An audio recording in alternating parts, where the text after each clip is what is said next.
to be moderating this afternoon session, which is end-of-life brain activity. I know everybody's just kind of straggling in from lunch, but I want to make sure that all the speakers have their full time today. So I am honored to introduce Marjorie Woollacott, who will be sharing with us about new clues to terminal lucidity in mentally impaired adults.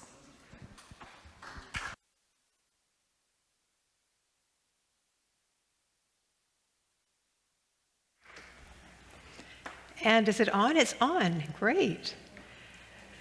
So I want to say good afternoon to everyone, and also mention before we begin that a group of us have been writing a book related to end-of-life experiences that will be published at probably the end of the summer, called On the Banks of the River Styx, New Perspectives on Terminal Lucidity and Other Near-Death Phenomena. And it is edited by Michael Naum, one of my colleagues, who many of you I'm sure know well, myself and Natasha Tassel-Matamua from New Zealand, all part of our team. So again, my name is Marjorie Woollacott, and the title of my presentation again, New Clues to Terminal Lucidity in Mentally Impaired Adults, exploring permissive versus productive hypotheses of brain function. And though I've worked in research on consciousness and end-of-life experiences for a number of years, in my presentation today, I want to add to that information by looking at this specific type of end-of-life experience, terminal lucidity. And I'm going to define it for you just to remind you that it is an unexpected return of consciousness and mental clarity shortly before death in individuals with severe disease processes, including coma and neurological disorders, and how witnessing this phenomenon can significantly transform the lives of family members and caregivers. And I also want to acknowledge the members of my research team, as you see here at the bottom, including Alex Gomez-Marin, who will be our next speaker today. But before we go further, I want to call your attention to the dissonance that exists between current medical or third-person objective perspectives and personal or subjective perspectives on end-of-life experiences. So let me read you a quote from a writer from the journal Scientific American about his own unusual experiences around terminal lucidity and the death of his mother. The question I want to ask is, when we explore end-of-life experiences from the medical versus a first-person perspective, how do we deal with the dissonance between them, the dissonance that I've felt throughout this conference this week? So here's the quote. I'm as sworn to radical rationalism as the next neo-Darwinian materialist. That said, over the years, I've had to quarantine, for a lack of a better word, a few anomalous personal experiences that have stubbornly defied my own logical understanding of them. When I read that quote, I reflected on how many experiences I have also quarantined regarding paranormal experiences around death, assuring myself they were just dreams or my imagination. I don't know if anybody else here is like that, if they've done the same thing. And this is what Jesse Bering goes on to say about his own experiences. He says, I can live with the uncertainty surrounding the few incidents without getting all unscientific, except for one, possibly. When my mother died in early 2000, we had a final farewell that some researchers might consider to be paranormal. At the time, it did strike me as remarkable. And after all these years, I still can't talk about it without getting emotional. The night before she died, at the age of 54, after a long battle with ovarian cancer, I was sleeping in my mother's bedroom alongside her.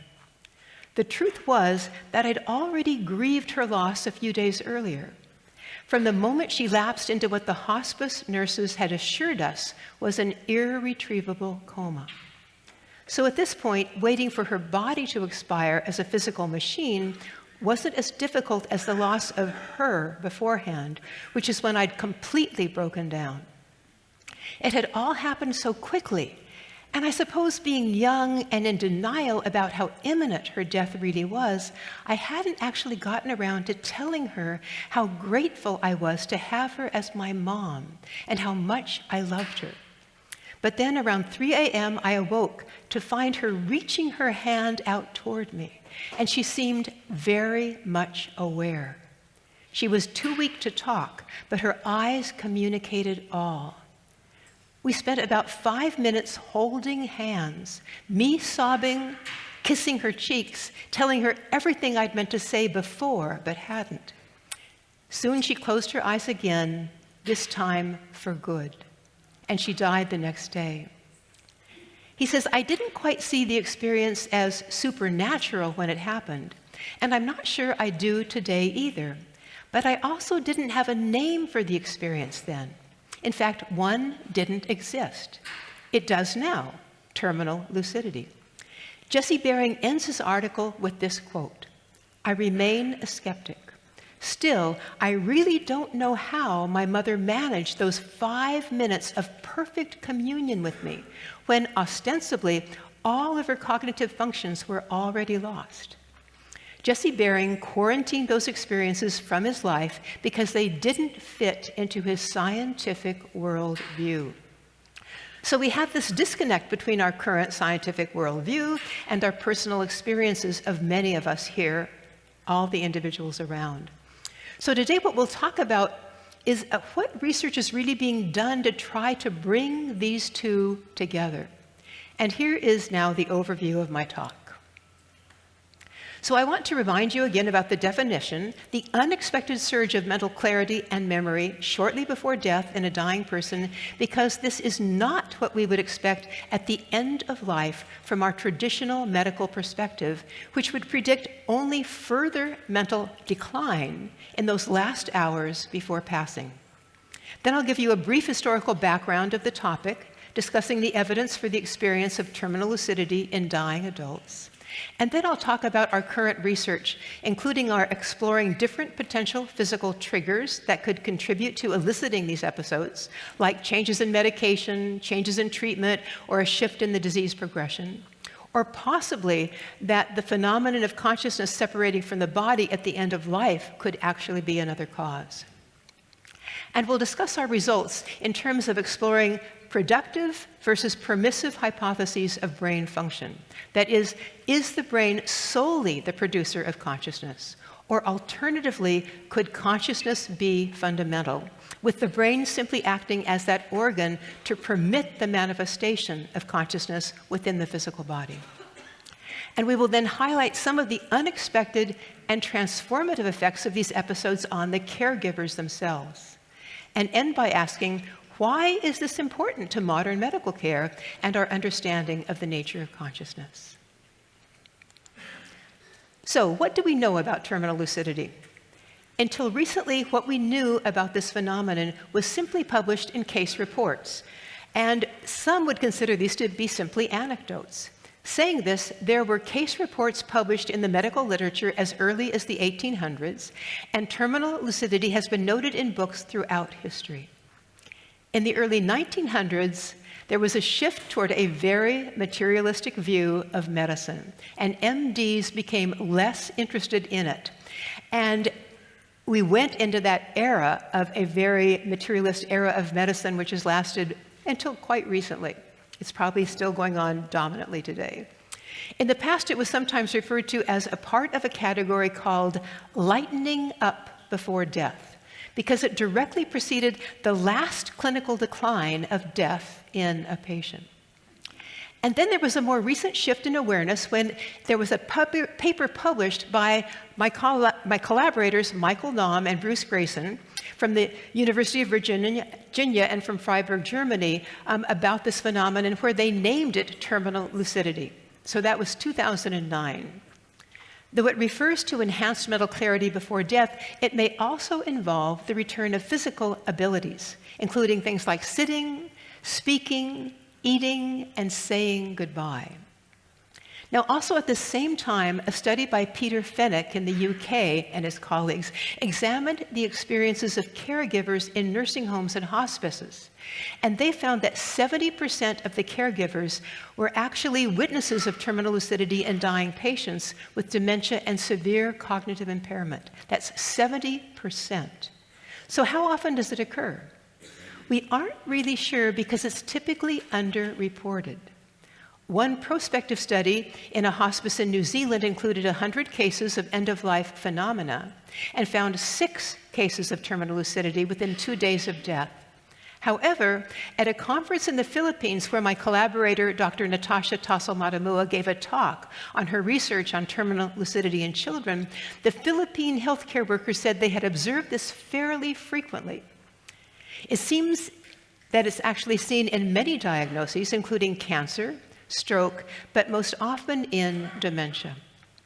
And Alex Badiani and Bruce Grayson also performed one of the first studies in 2021 in which they surveyed clinicians who rated 80% of terminal lucidity dementia cases as clear and coherent with normal verbal communication, and also stated that 90% of the individuals were extremely cognitively impaired prior to the event. However, again, previous studies have largely involved individual clinical cases, and most importantly, the triggers for terminal lucidity and its underpinnings remain unknown. So I'm going to tell you now about one previous case that I think is fascinating for me as a neuroscientist. It's of a woman who was 91 years of age and suffered 2 strokes. The first paralyzed her left side and affected her speech. With the second, she was now completely paralyzed and had no speech. Her daughter was with her just before death, and she heard her mother exclaim something. She smiled brightly, she turned her head, and she sat up in bed, raised her arms, and joyously said her husband's name. Then her arms dropped, she sank back, and she died. I asked, how was she able to do that after suffering 2 severe strokes? These are the answers we're searching for. So what's especially interesting for me right now is that we have seen that Basil Eldada, who is the supervisory medical officer at the National Institute on Aging in the United States, has become interested in the phenomenon. This is encouraging for me. He says in a blog from NIA, there is a phenomenon that does not fit our conceptions that is generating new interest. A number of case reports refer to this unexpected return of mental clarity in individuals with long-standing dementia or other neuropsychiatric conditions. And he says it's been called paradoxical lucidity due to its puzzling nature, or terminal lucidity because it seems to occur at the end of life. And he says, in 2019, NIA sponsored a paradoxical lucidity late-stage dementia workshop. He convened experts in neuroscience, geriatrics, and other fields to discuss the available scientific evidence and identify research questions to advance the study of lucidity in these people with dementia. And then NIA released 2 lucidity and dementia funding opportunity announcements and funded 6 projects. That's impressive to me that National Institutes of Health in the United States would fund 6 projects on this phenomenon. So thus, what we can say is the nature and the contributing factors to terminal lucidity are poorly understood, and NIH is beginning to fund research in the area.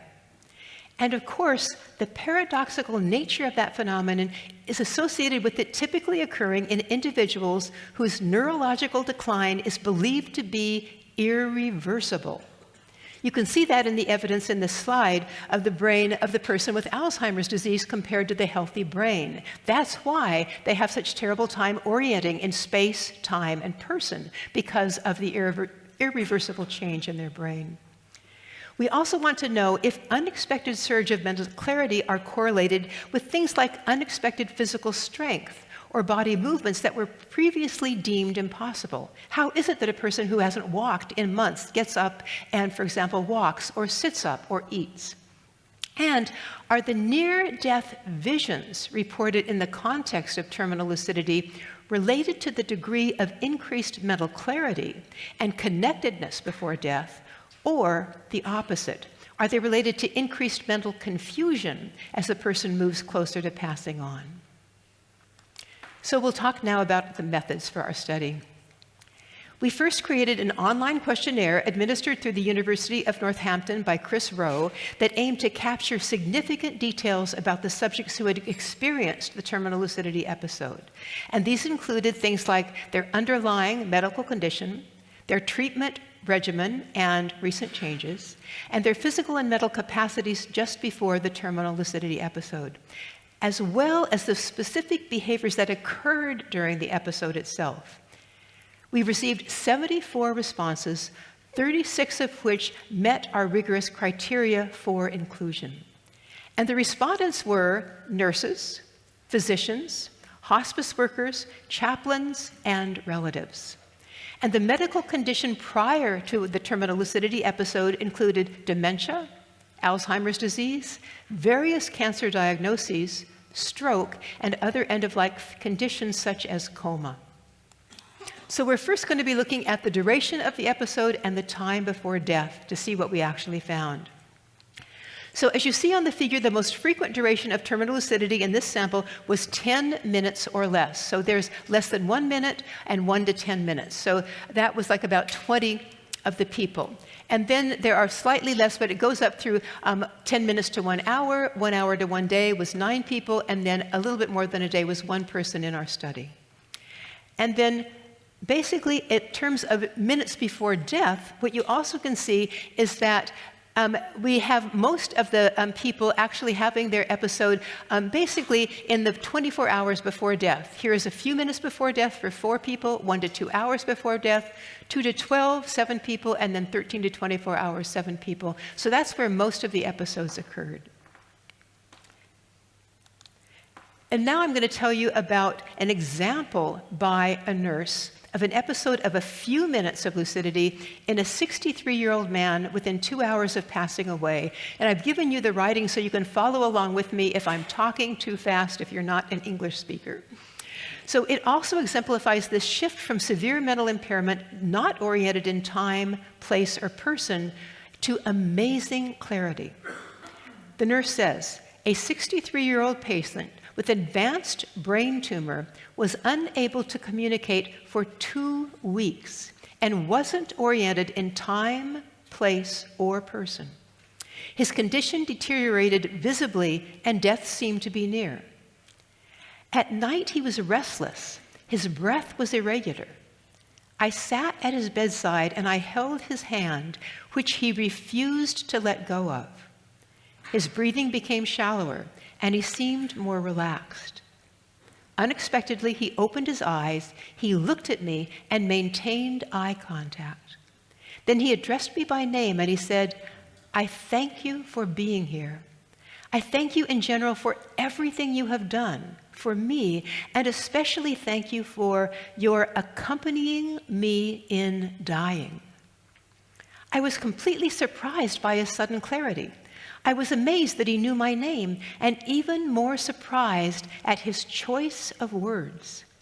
I never used this term, as it did not seem possible for us to accompany patients in dying.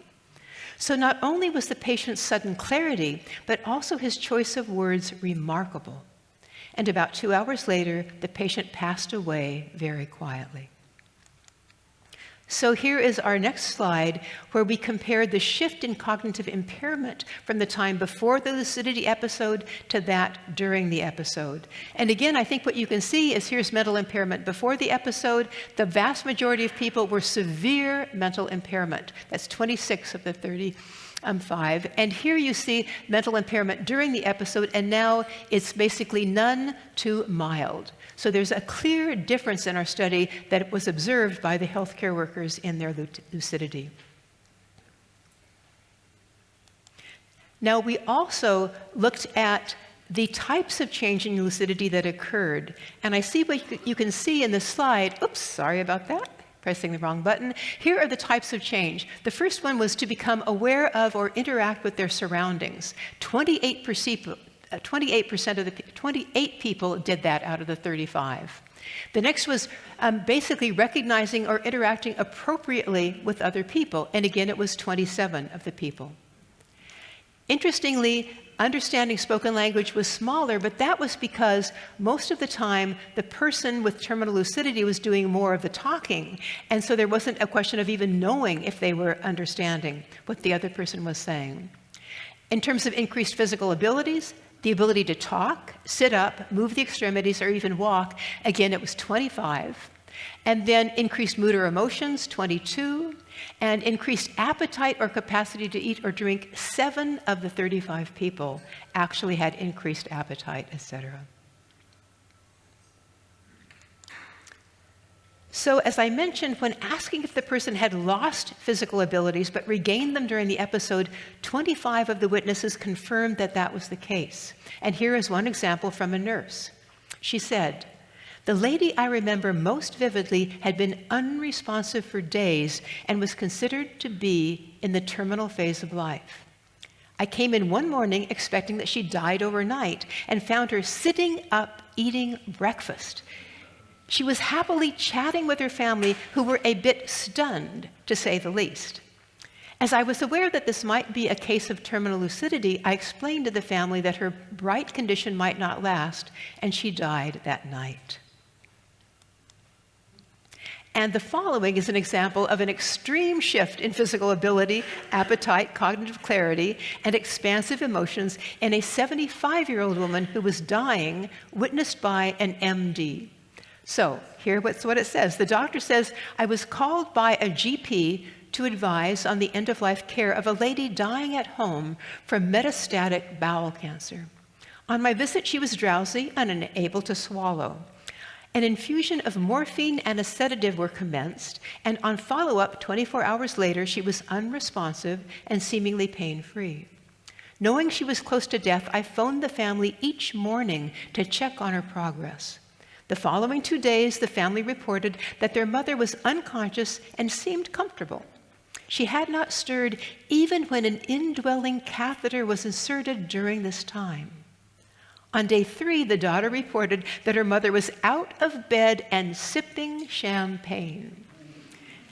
She then went on to say that it's her mother's birthday, and when the family had informed her of that, she opened her eyes, and upon hearing the family had gathered at her home, she asked to be helped to the kitchen, where she sat with them and celebrated her birthday. She returned to bed shortly after, went to sleep, and did not regain consciousness. She died within 24 hours of the experience." Hearing that, my hair stands on end. I'm just amazed. So we also asked about changes in their emotional state, as you see on the slide. And I think what you can begin to see is that witnesses were asked to respond to 4 different questions about the episode. Was the person more cheerful?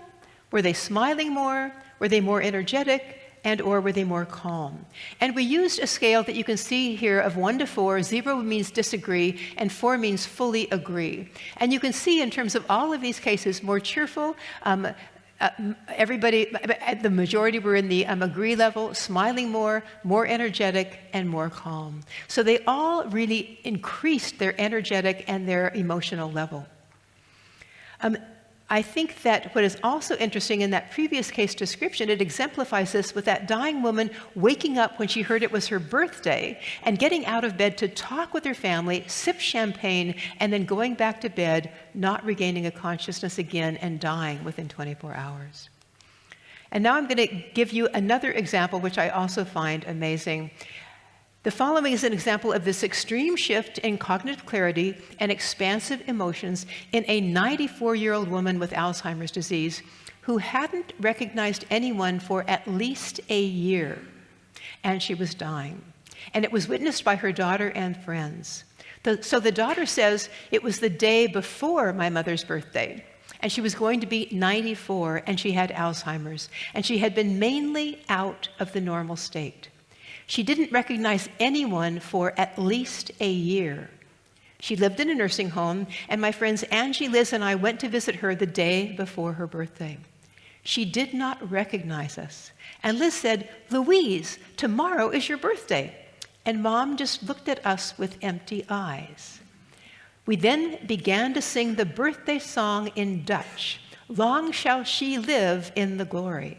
And her eyes brightened, she clapped her hands, and she sang along with us, and she sang, "Long shall I live in God's glory." She then kissed us and said how happy she was to see us, and then we turned around, and as soon as we turned around, the awareness had gone from her eyes, and she died within the next 6 hours.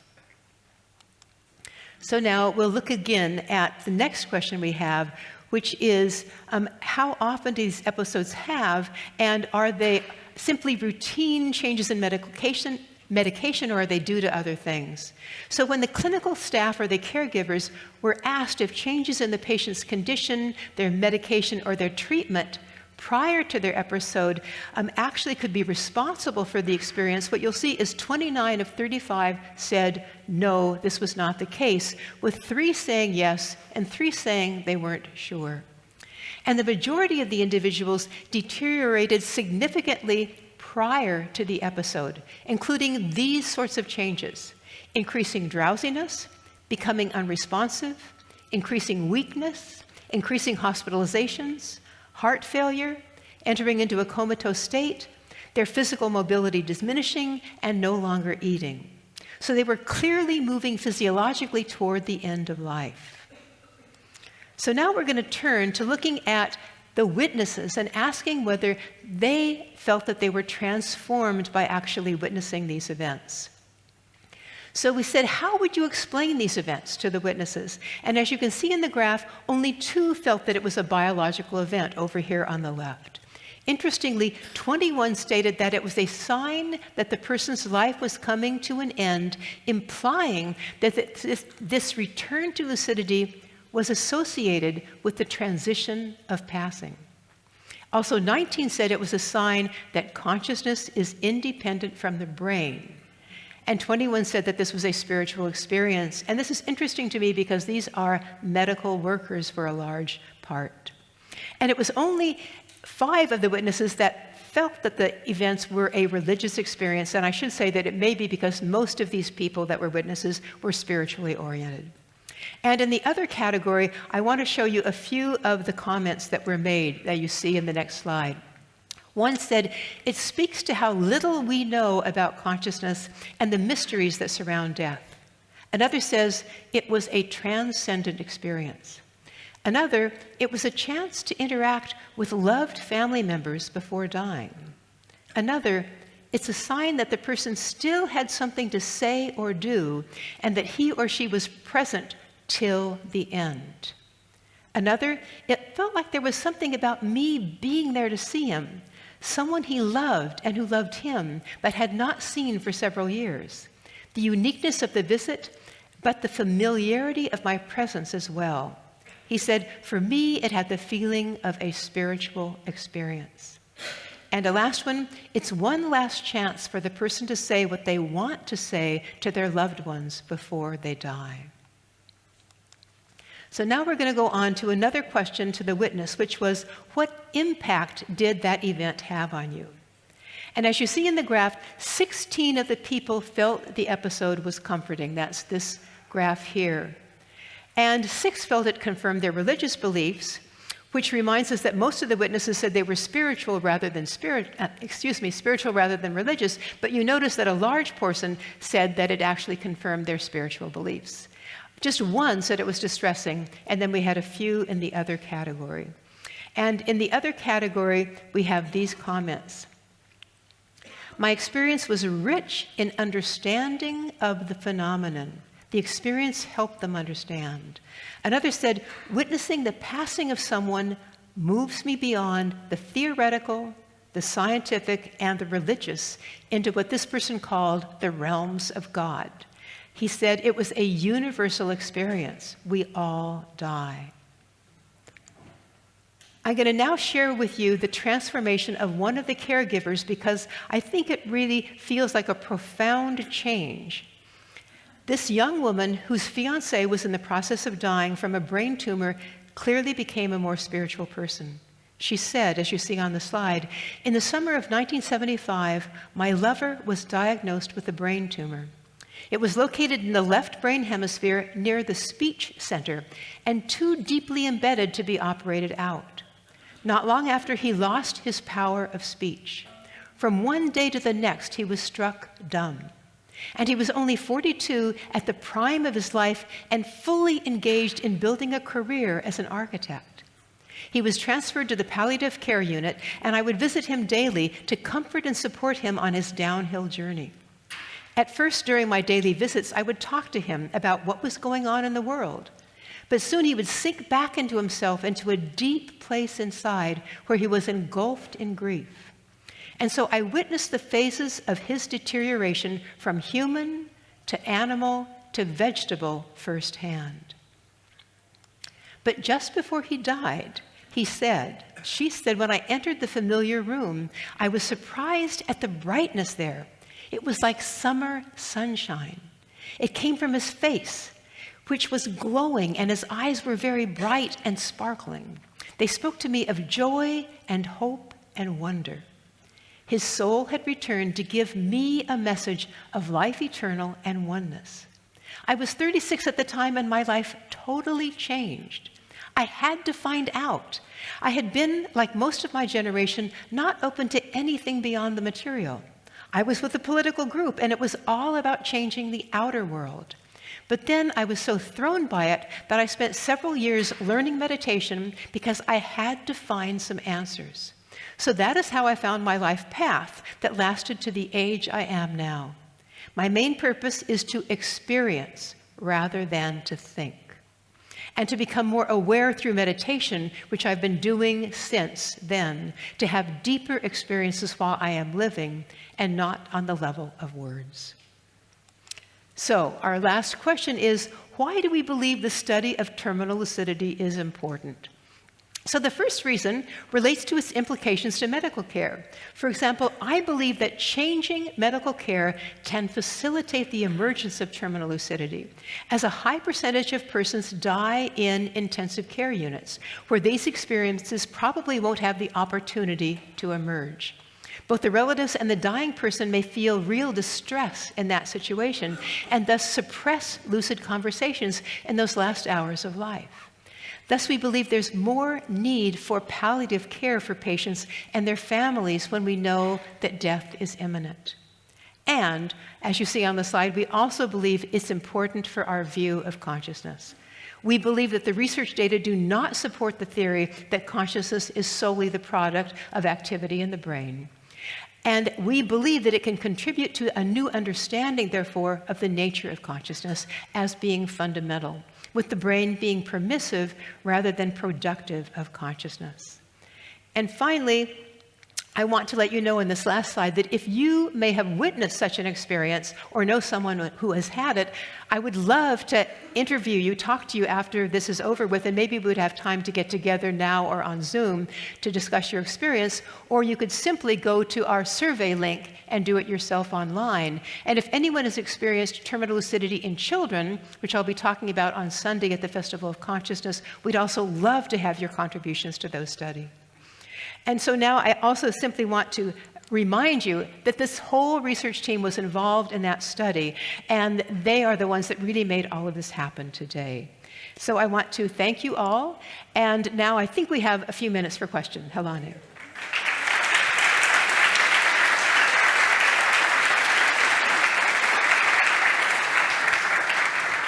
Thank you so much, Marjorie. We do have time for some questions. How about right here in the front? Thank you so much for the talk. I was going to ask you, like, from a biological perspective, what do you think could be the function of terminal lucidity? Well, when you say, you mean like the neural mechanisms, is that what you're meaning by the function of it, or? No, like a evolutionary function. So, well, if we really do believe that consciousness is fundamental, and in some ways, it's a beautiful bridge from one side to the other that, in a certain sense, it's like you almost remain aware. I mean, here you are, you've come back from dementia into this awareness and interaction with people, and then you simply move in that state in many ways to the other side. I think one important thing to know is that when you look at the data that Michael Naum is gathering now and is in that book that we're going to have out by August, we talk about patients in coma. And we talk about the fact that many of those patients are absolutely lucid in coma, and they know everything that was happening about them. So I think the interesting thing for me is that we should probably use the term unresponsive for patients and not necessarily in coma, because it's not that they aren't conscious. Some of them are very conscious. They simply aren't responding to the rest of us. So again, you're reminding me that someone told me earlier in this conference that all of us really are in communication with non-local consciousness all the time, but we're simply not attending to it. And I think what these people are able to do is attend to it more often, and then at the end of life, we're able to attend to it perhaps even more. Thank you. Another question? Todd, I saw Todd first, and then we'll go to the back. Well, not a question, but an anecdote from my parents were both in assisted living when they passed. And so I was there quite often and got to know the care workers. And I was aware of terminal lucidity and was able to explain it a bit. In talking with the care workers, it was fascinating because initially they were sort of frightened at it, and then sharing how many other folks had had that experience. And then it came to the point amongst those people where they were actually talking to some of the people where the later stages and knowing they were going to die. And it'd be fascinating to know if there's going to be research if you planted the suggestion with somebody in their dying days that still had some degree of lucidity, whether that would propitiate anything else. But it was a fascinating evolution in my little world of being in a place that's not normally thought to be happy.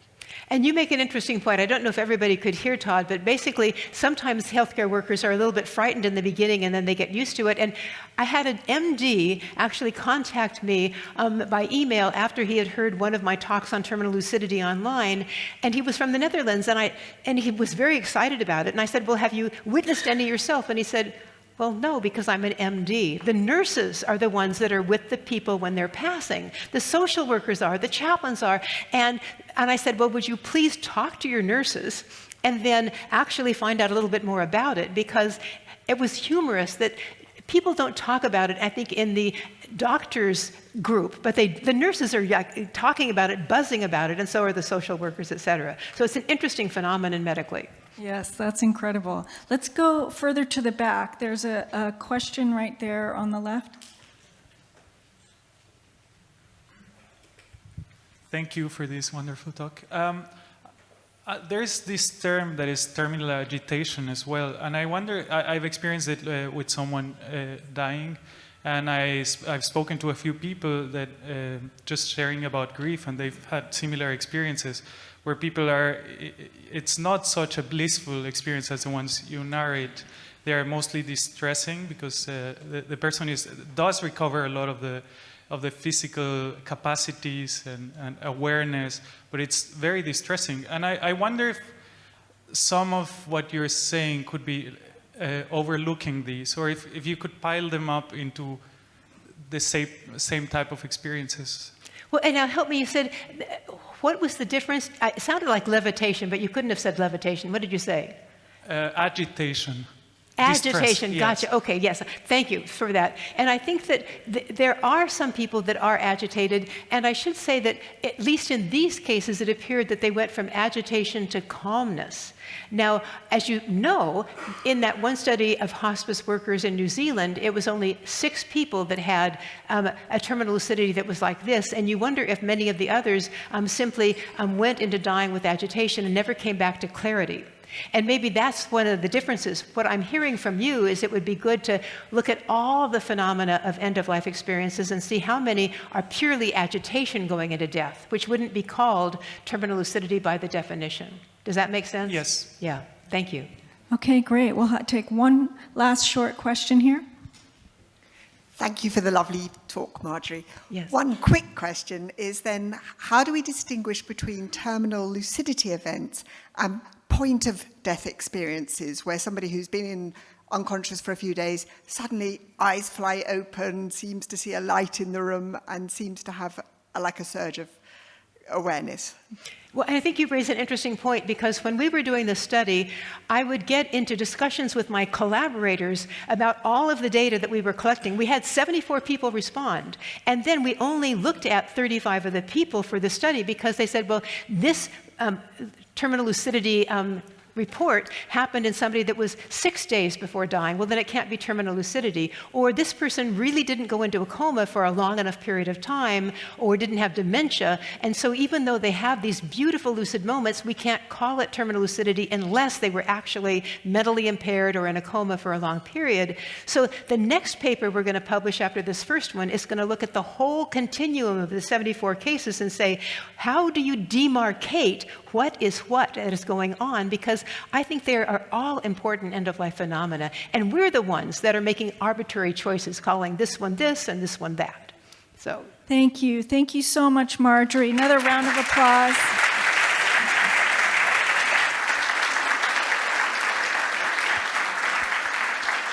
Thank you. Next up, we have Alex Gomez-Marin, who will be speaking on If Consciousness Survives, Materialism Dies, Reappraising the Permissive Brain Hypothesis at the Edges of Consciousness. Welcome. Thank you. Thank you.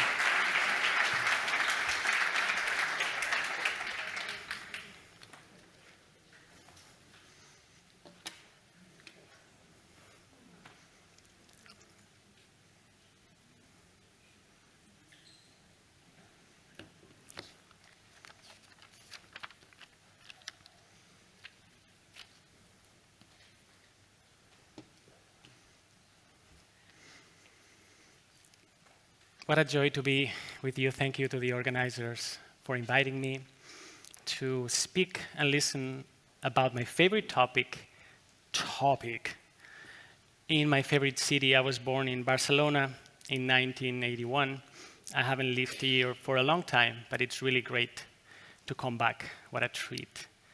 Also, it's special to be talking in a room called La Sagrada Familia, having Gaudi's brain behind. Next year is going to be the International Year of Gaudi. Maybe the church will make him saint.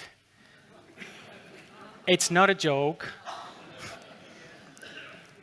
Stay tuned. In any case, there'll be events in Barcelona, 100 years since he died, being run over by a tram, and then they thought he was a beggar, and then when they took him to the hospital, he died. Gaudi was the architect of consciousness. So, triple honor. Okay, my talk has 5 parts. And I'm going to be all over the place, but I don't want you to get lost. 5 parts: personal, historical, empirical, theoretical, sociological. I think they're all always there, but we don't make them explicit.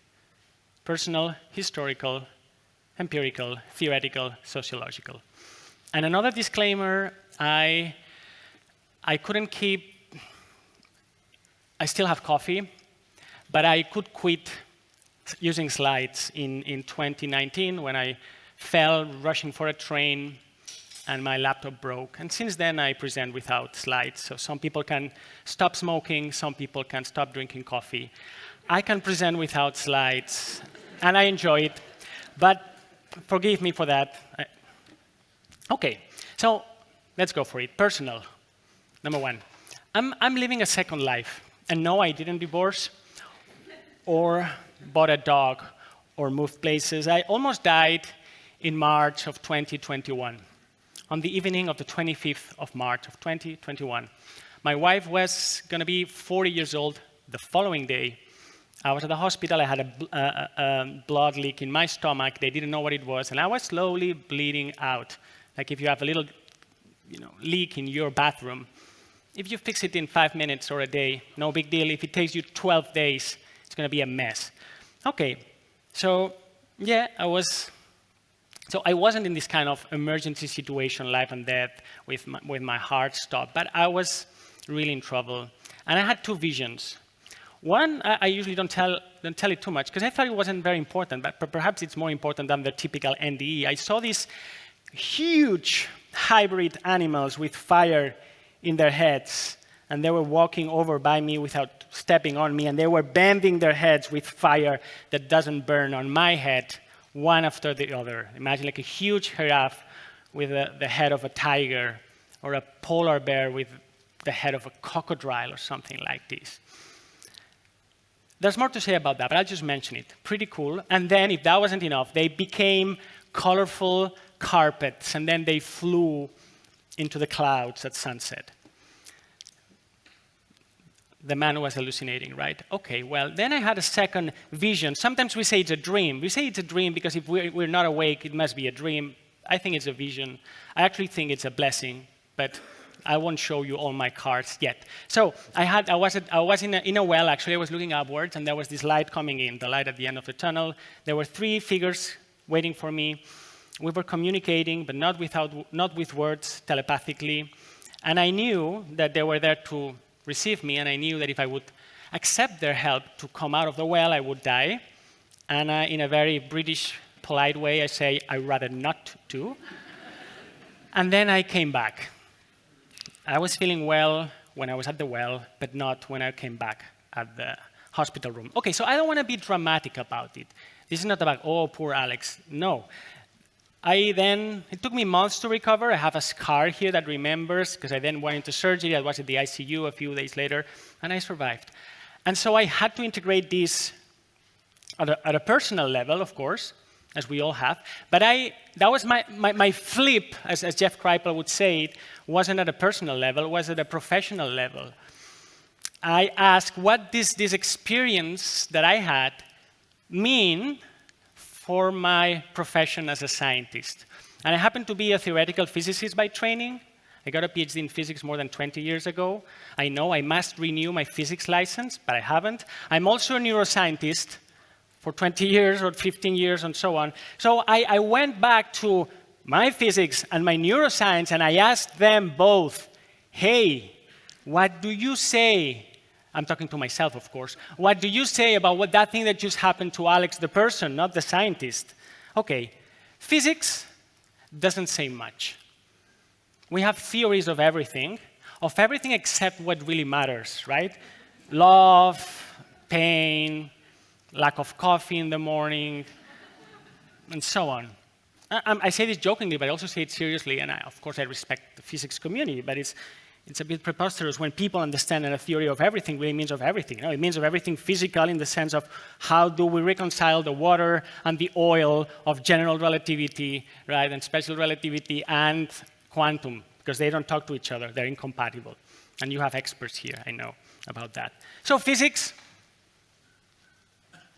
nothing. Okay, what does neuroscience say? Neuroscience says, Alex, there's nothing to see here. Because when the brain is being broken, as we just saw, we should expect that the mind is being broken. And when the brain has stopped and died, the mind has stopped and died. Period. Don't waste your time or our time. But that's not the story, and so that's the story I want to tell you today, and that's why I need to move now to the second part, which is historical. Okay, so I went back to grandfather, kind of as in a family constellation. Okay, what do my ancestors say? So I went back first to Galileo, who in 1623 wrote this book, The Assayer, a long letter to the Pope, Urban the seventh or eighth. Today we write letters to the editors of Science and Nature. Then they used to write them to the Pope. A 270-something, depending on the format of the book, letter, a long letter, an angry letter actually. Read The Assayer. Galileo is angry because there were some lights in the sky in Europe in 1618, and they thought, what are those comets, UFOs, visual illusions, and then they were discussing that. So let me fly you over from Galileo to now.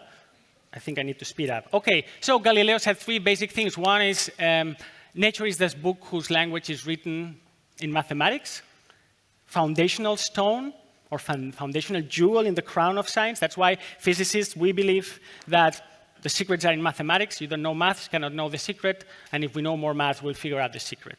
Okay, second, doesn't matter what 1,000 people believe, their opinion, you do the experiment, and that's what counts. Galileo speaks about many starlings flying, whatever, let's ask the eagle. So you do the experiment, you ask nature. And the third thing that he says in the essay is very important for consciousness. He says, and I paraphrase, but he says, in nature there are things that travel in first class and things that travel in economy class. First class, things that can be measured, have shape, they move, they collide, they have extension. And second class, feelings, others, love, and so on. And so, as if it was a business, a good Starbucks, we'll start this coffee place of science by measuring and mathematizing, the first two, that part of reality that lends itself easily to that. So in a sense, physics, that is really hard, is the easiest way to start this amazing thing called science 400 years ago. And so now we take off. 1623, physics works well, astronomy, mechanics, the heaven and earth. I cannot go into detail, of course. And then we have electromagnetism and fluid mechanics and thermodynamics. And then chemistry goes along and does what the physics people did, they were kind of the same. Then biology. Life is more complicated. Don't believe we know the secret of life. But anyways, biology does the same than chemistry and physics. And then psychology comes. End of the 19th century, psyche, logos, the study of the soul. How do we do that? Okay, Galileo, what do we do? Measure, manipulate, mathematize. How does one measure the soul? We don't know. It doesn't seem you can measure the soul. What do? Do what the physicists do.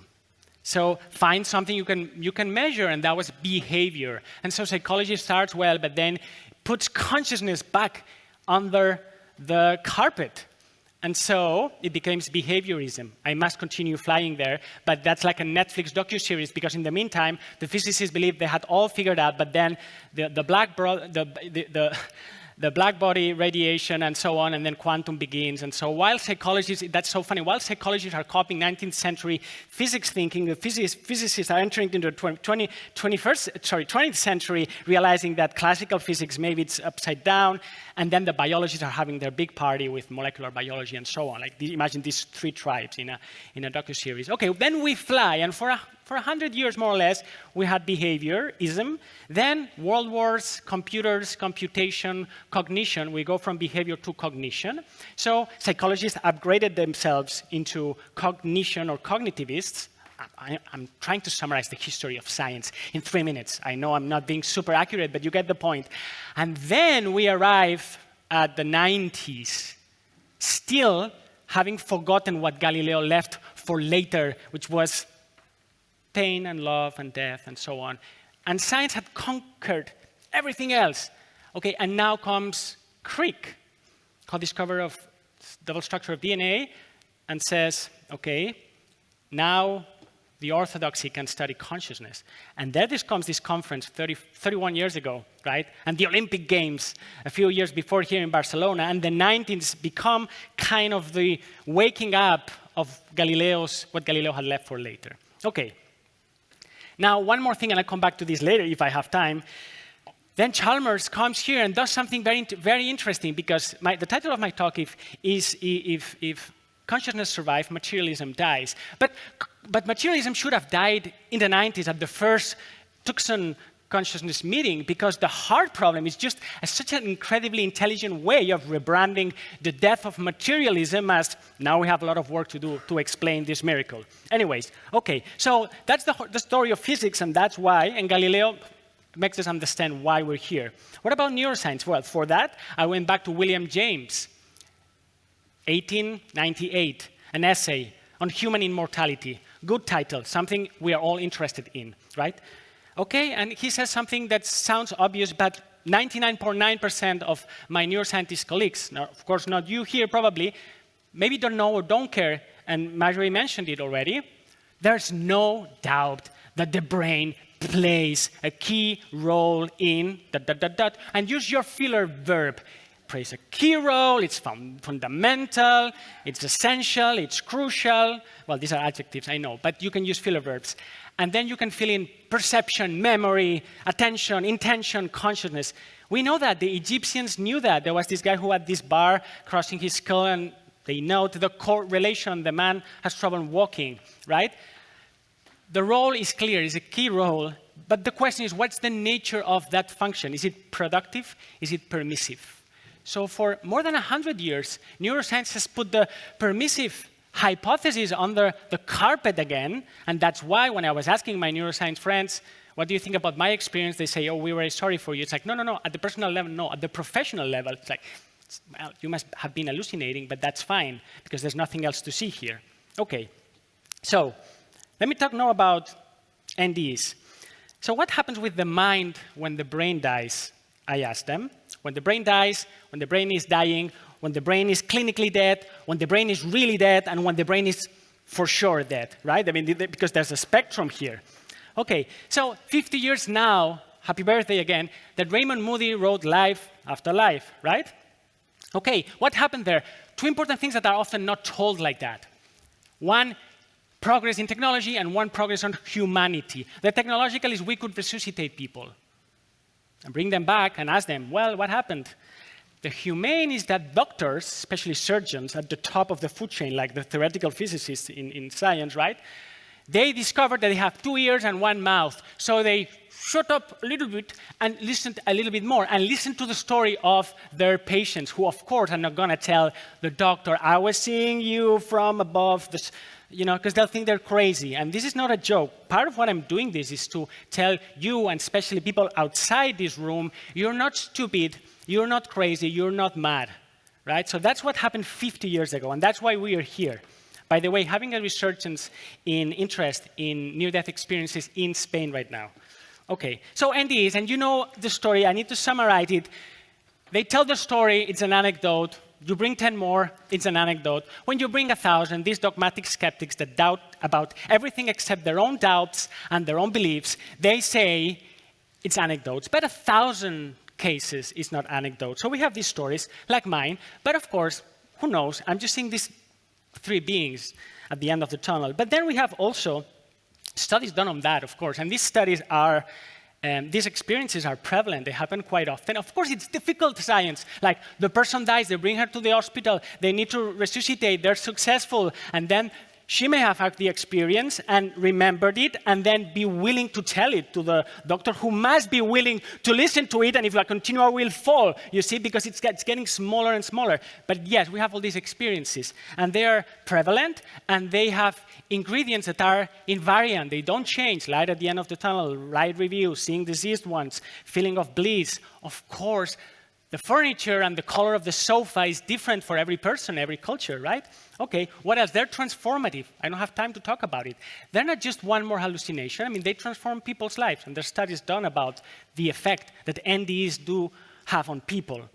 They still say it's an hallucination, because if your hypothesis turn into dogma about what a brain is that it's a productive organ, it can only be a hallucination. But if you ask experts, psychiatrists, and you show them the experiences, they say, well, they don't look like hallucinations anyways. Well, if that wasn't enough, then you have out-of-body experiences during near-death experiences that bring veridical information about what was going on in the room, what was the doctor doing when operating, the song that was sung, or an anecdote, or even things that happen in rooms next doors that would have been impossible to see.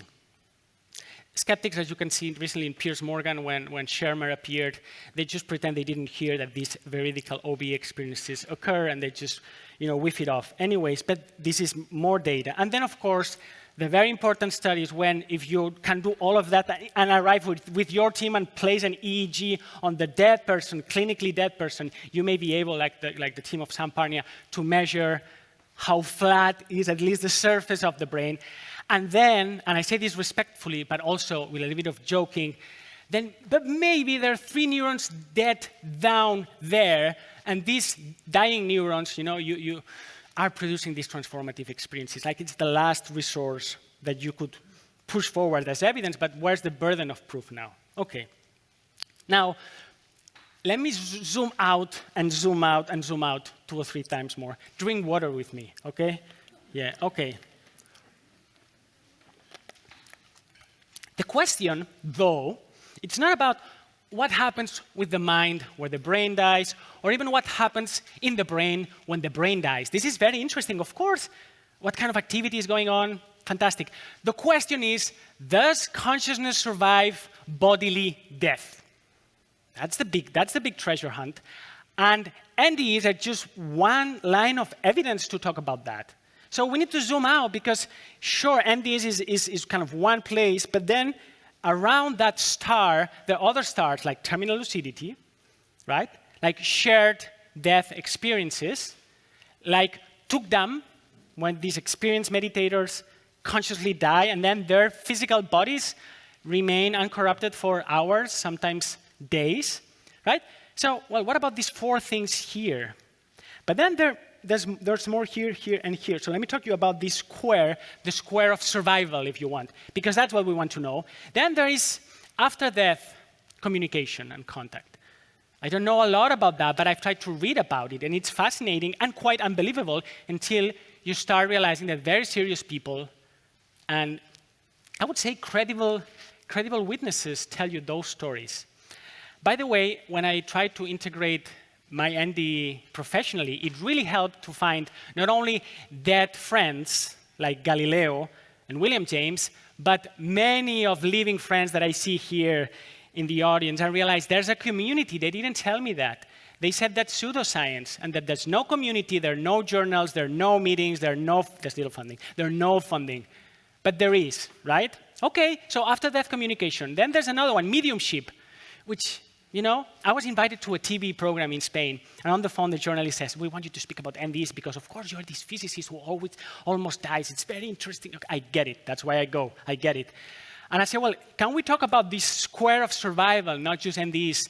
What do you mean? Of course, she didn't know. I say, well, after-death communication and mediumship. Like, no. Mediumship by contract. We cannot have on public television. And I said, so this means, she said, you cannot bring a medium to speak about it. And he said, and can you bring a scientist talking about a medium? It's like, oh, nobody had ever asked that. So that you realize, but mediumship, we should take it seriously. Very seriously. Actually, that's how psychical research began. And then finishing, just to mention the survival square here, there's children who remember previous lives. And we don't know if these are souls that reincarnate or picking up information through morphic resonance about similar lives, but there is evidence. I was in another, that was not TV, that was a Spanish podcast, and I mentioned that there was evidence of children who remember previous lives, and an expert in this country said, oh my God, Alex, how are you pronouncing evidence that there's no evidence? Like, the man didn't understand that evidence in science is not a logical, mathematical proof that forces you to swallow the conclusion. It's what you would bring to the jury, like some evidence, right, by the way? Okay. So, briefly mention, there's a lot there, but all of those are pointing towards a maybe yes, maybe something survives. Which, by the way, all traditions always knew. Science is the anomaly. 400 years doing Galileo's The Tour de France, and now, okay, back to consciousness. But, I mean, who's the anomalous here? Okay, so the evidence, now you can break one stick after the other, but all the arrows point to a maybe yes, if you look at this. And maybe yes means the brain must be permissive. Maybe also productive, but must be permissive. Okay, just to mention, apart from the terminal lucidity study that Marjorie beautifully presented, what a way to combine rigorous science with heart, eh? We have a study and published about 175 people dying in a palliative care unit, and we measure their brain activity, their heart activity, their extradermal conductance, their movements, and we're trying to understand what's going on when people die. The palliative care nurses are amazing. They know all of those things that the experts that we don't know because they see it. Also, there's a beautiful project happening in Spain. I'm honored to contribute. It's called Proyecto Luz by the Iclovi Foundation, and they're replicating Pimban Lomel's study. It's an 8-year project, many hospitals, and many other things. Anyways, so let me now zoom out even more. So it's not just what happens in the brain, it's does consciousness survive? And you don't even need to quasi-die in order to experience the impossible. Because when I was researching all of that, well, if the mind somehow can detach from the brain when we die, well, why can't we have a little bit of this in our everyday life? So this is not supernatural or extraordinary or pseudo-scientist. I have another anecdote that I won't share because it's being recorded, but of a surreal conversation with a very top person of an institution about what pseudoscience is. Okay, well, maybe the mind also can detach a little bit. And so I discovered there's this community studying psychical research. Okay, what is that? As you know, ESP, how to receive information in an anomalous way, and PK. And there, well, I started, but I won't say much about it, but I could talk a lot about it. I discovered the work of Jacobo Greenberg, his theory and extraocular vision, and we've been studying it for some time now, and it's fascinating. I even went to Utah to practice it with Mike, who you may have met in VibraVision. And here you have the physicist, neuroscientist trying to find out where a yellow back is. So humbling, but I could sometimes. So this is, by the way, not a side note. We must try to bring experience to our experiments. It's so easy to sit down and say, okay, now you do the impossible. Well, I should also try, right? So, and I've also seen pretty amazing things myself. I've scientifically witnessed remote viewing in space and time. People drawing things, drawing images that we hadn't yet decided. This, of course, blew my mind, but that's fine. So I have Gollum and Schmigel, and one says, this is a scientific miracle. And the other one says, stupid, stupid, you're burning your reputation, right? But I almost die, and I don't give an F because I have a second life. So I won't wait until I retire to study that and publish a book chapter kind of saying it. I'd rather say it now. Okay. Mind over matter. We saw Dean Radian's presentation, wonderful this morning. I also have the luxury of collaborating with the HeartMath Institute team. And so that you know, there's one of those cutting-edge random event generators installed here at the Festival of Consciousness already. I installed it this morning, and so it's pretty cool. And I also set up the hub of 20 devices in the city of Madrid. So it's so exciting I'm learning how to do a science of the impossible. For some people, it's not even impossible, it's inconceivable. They cannot even imagine it, but that's fine, that's fine. Okay, finally, 5 minutes, maybe 7. Okay, I knew it. But I'm almost done, I'm almost done. But that's not enough. So my overtone window broke, and there was this hole in the wall. So, sure, minds that survive death, okay. Non-local minds, extended minds in our everyday life, all right. What about other minds? So I've become interested, too, in other kinds of minds, like UFOs, which is a word in Spanish I don't even dare to say. Ovnis, it's like, shh, don't say that, right? But, well, I won't say much about it, but just read Patrick Harpur's book, Daemonic Reality. It's like an impossible thing after an impossible thing. And, well, I'll leave it at that. Yeah, UAPs. What are those? So here we have consciousness, and in its altar, there's a table with 4 legs, not this one, unfortunately. And so we have survival, we have psychical research, we have UAPs, and then we have a 4th one that I want to mention, which is artificial general intelligence. I call AI an algorithmic invasion of fascinating, dangerous bullshit. This is my definition. And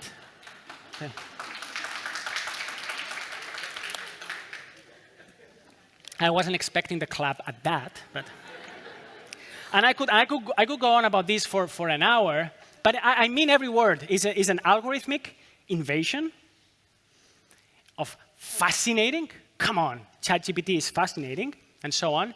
Dangerous, and that's where I would double click, and bullshit. Bullshit because they're doing a sleight of hand in front of ours, and we are clapping. Well, but not like this, right? I hope. So I'm trying to also contribute to that because to become a bit more serious. I think we're fighting a spiritual war. And I think this is manifesting very strongly through these algorithms. And so some people make fun of me because they say, I write too many book reviews. But they don't get it. This is the way to get in science and nature ideas that you would not find there otherwise. So I wrote a really harsh critique of Ray Kurzweil, published in Nature, and another one in Science recently. And this September, I'm going to London, to the Light Gets In Festival, to debate. I don't like the word debate. To talk about these things. It matters. And it matters also when we speak about consciousness, whether we will swallow that thing that now we need to grant rights to OpenAI algorithms while we still treat animals and humans poorly. Come on, come on. So it's important. It's not just an interesting topic, it's important. Okay, more zoom out. There's this, so I need to do in 4 minutes, theory and sociology. Okay, yeah. More water. I'm a theoretician, so theory is what I really care the most, unfortunately. So there's this joke. Here's the data. The expert, is it possible in principle? It's not funny, right? No. Here's the data. Is it possible in principle? So you can bring all the data you want about terminal lucidity, NDEs, UFOs, survival in many ways, the random events in Christmas, whatever. But the Windows 95 cannot support the new apps. Cannot support the new apps. So they'll say, it's impossible. So when they say it's impossible, it's not an insult on your data. It's a self-referential insult on their limited way of conceiving the cosmos, right? So that's why theory is so important, because theory will make the data believable. Okay, so 2 things to mention about that, and I could rant about it for a long time.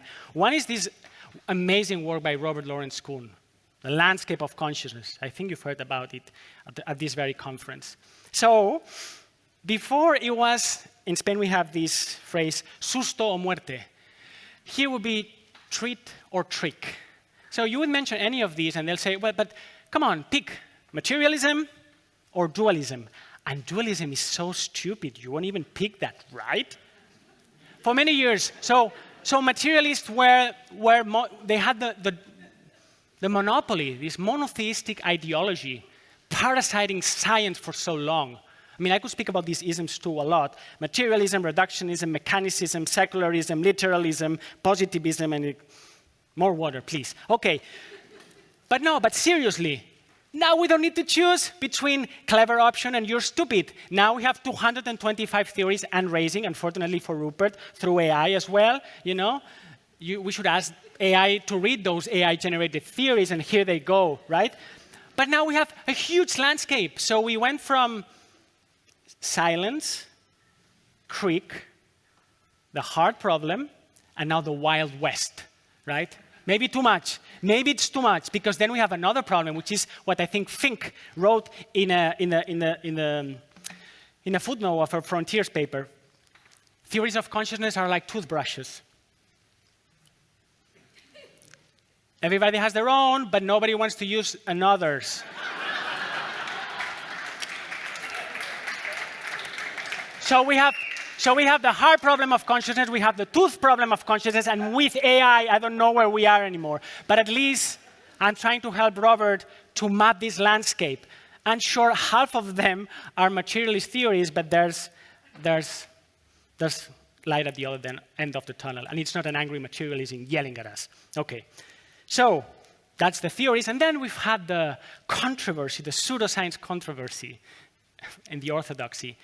You know, more than 100 apparently intelligent people writing a short letter. Their affiliations are longer than their actual paper, trying to cancel another mainstream theory. It's amazing. Like, if we feel sorry for when people attack our research, like, okay, well, the pseudoscience controversy, if you don't know, check it out.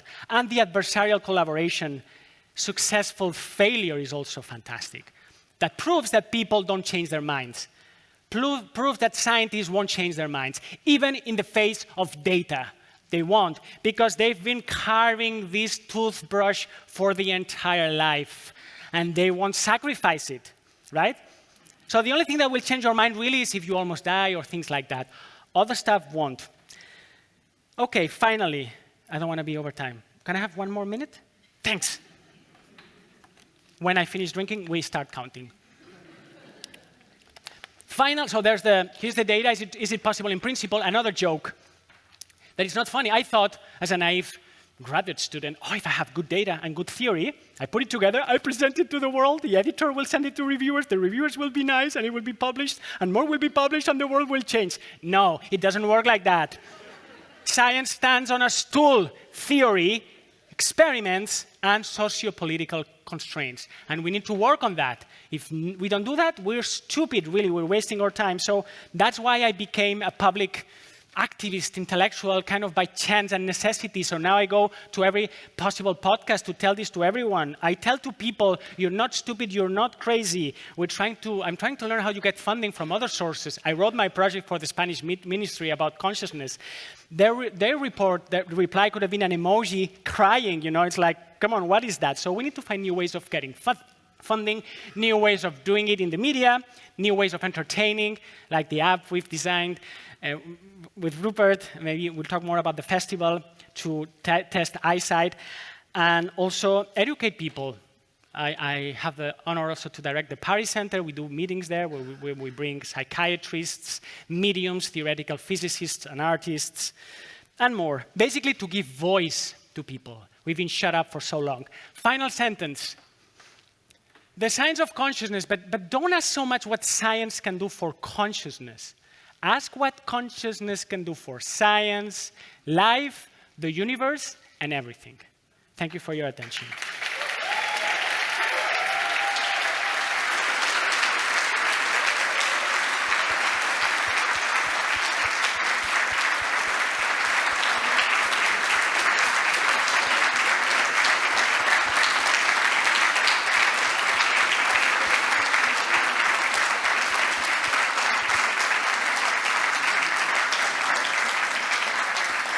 Thank you so much, Alex. That was great. We have time for 2 questions. Questions, please. Let's try to go to the back, because the back never really... There's someone, gentleman there on the right side. Questions or answers?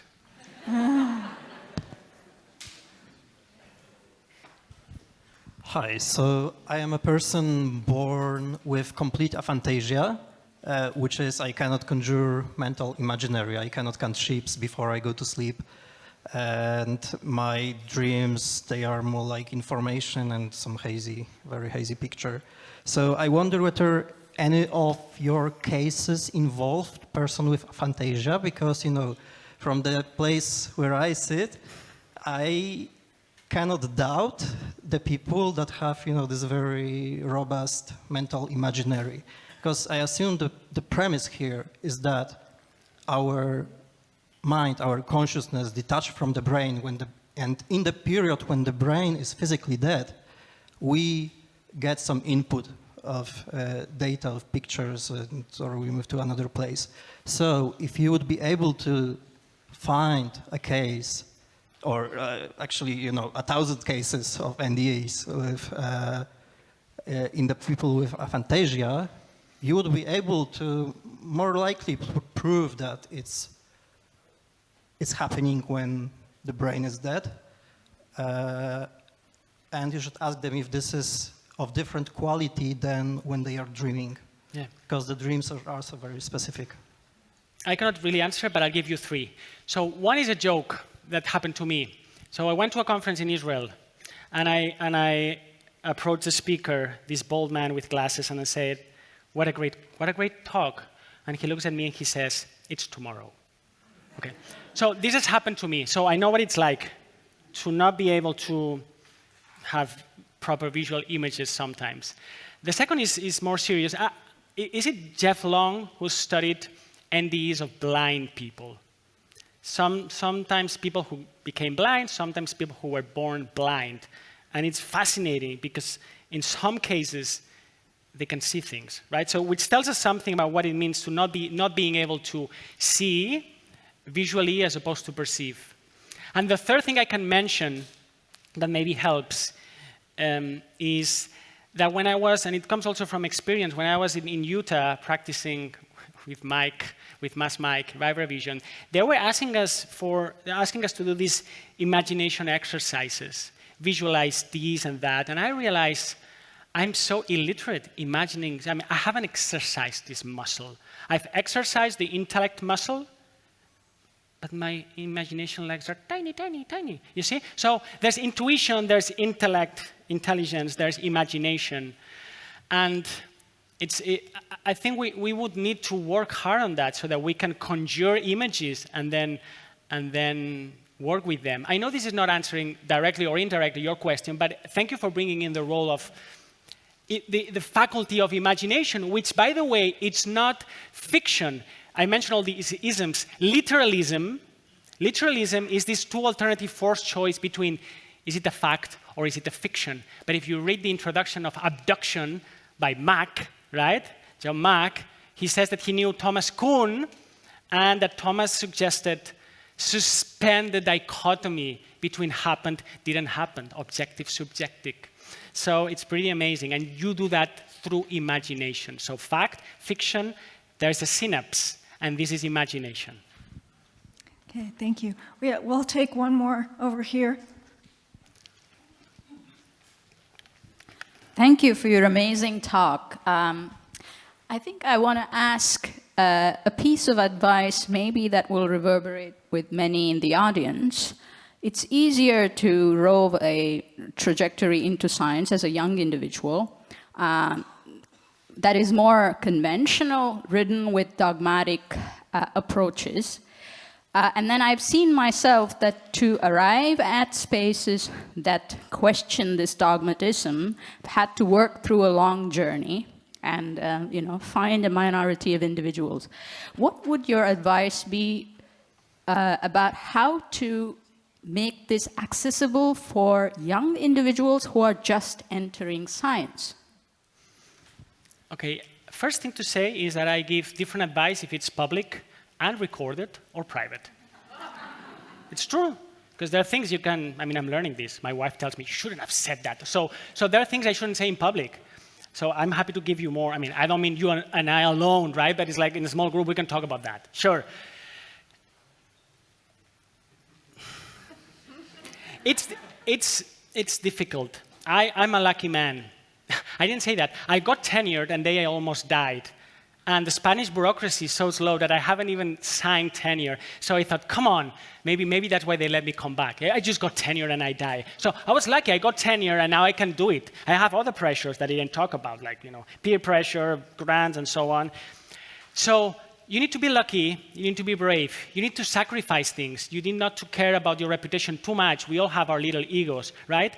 So that's for sure. Then find your community, like Terence McKenna would say, find the others, right? So find the others and just realize if you really want to do that. So if you want to do science as a career, don't do it. There are too many of us. It's like PhDs. PhD is a scam, and this is the kind of thing I shouldn't be saying recorded. But PhD is a scam. PhD is cheap labor to keep big labs for working, and then they pretend they care about you, but they kind of, and then postdocs is becoming so hard. This is one of the reasons why I don't have students, because am I gonna give them a telepathy project? I'm killing their career. So the problem is the career. The blessing of science being a paid job, it's a blessing for me, of course, and for some selected people here, but it's also a burden. So that's why we need to find other ways of funding science. Another way we do this, there are many, and I'll finish with this. And I'm not advertising, but we have scholarships to bring young people to Tuscany, to the Paris Center, when they at least can meet with all the generations, the senior generations, so that you realize there's a community, and now if you really want to go for it, go. But it's not going to be easy. But it's a good time now. Talk to the senior people 10, 20, 40, or 400 years ago. It was difficult. Today it's easier. And one more thing. And the lay people are thirsty for this. They're hungry. They're just sick of the expert telling them what to do. Science says, So if you appeal to that, then you may also find amazing opportunities. But yeah, it's difficult, but we must do it. We must do it, otherwise maybe we stop having these conferences and we go to kind of the dark ages where it's just dogmatic, skeptic materialism all day long. And yeah, but this is not going to happen. We can change it, yeah. Great. Thank you so much, Alex.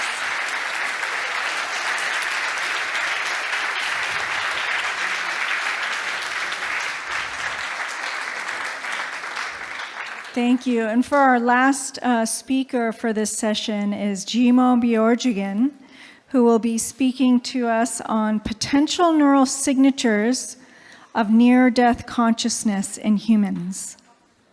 Do you still need to?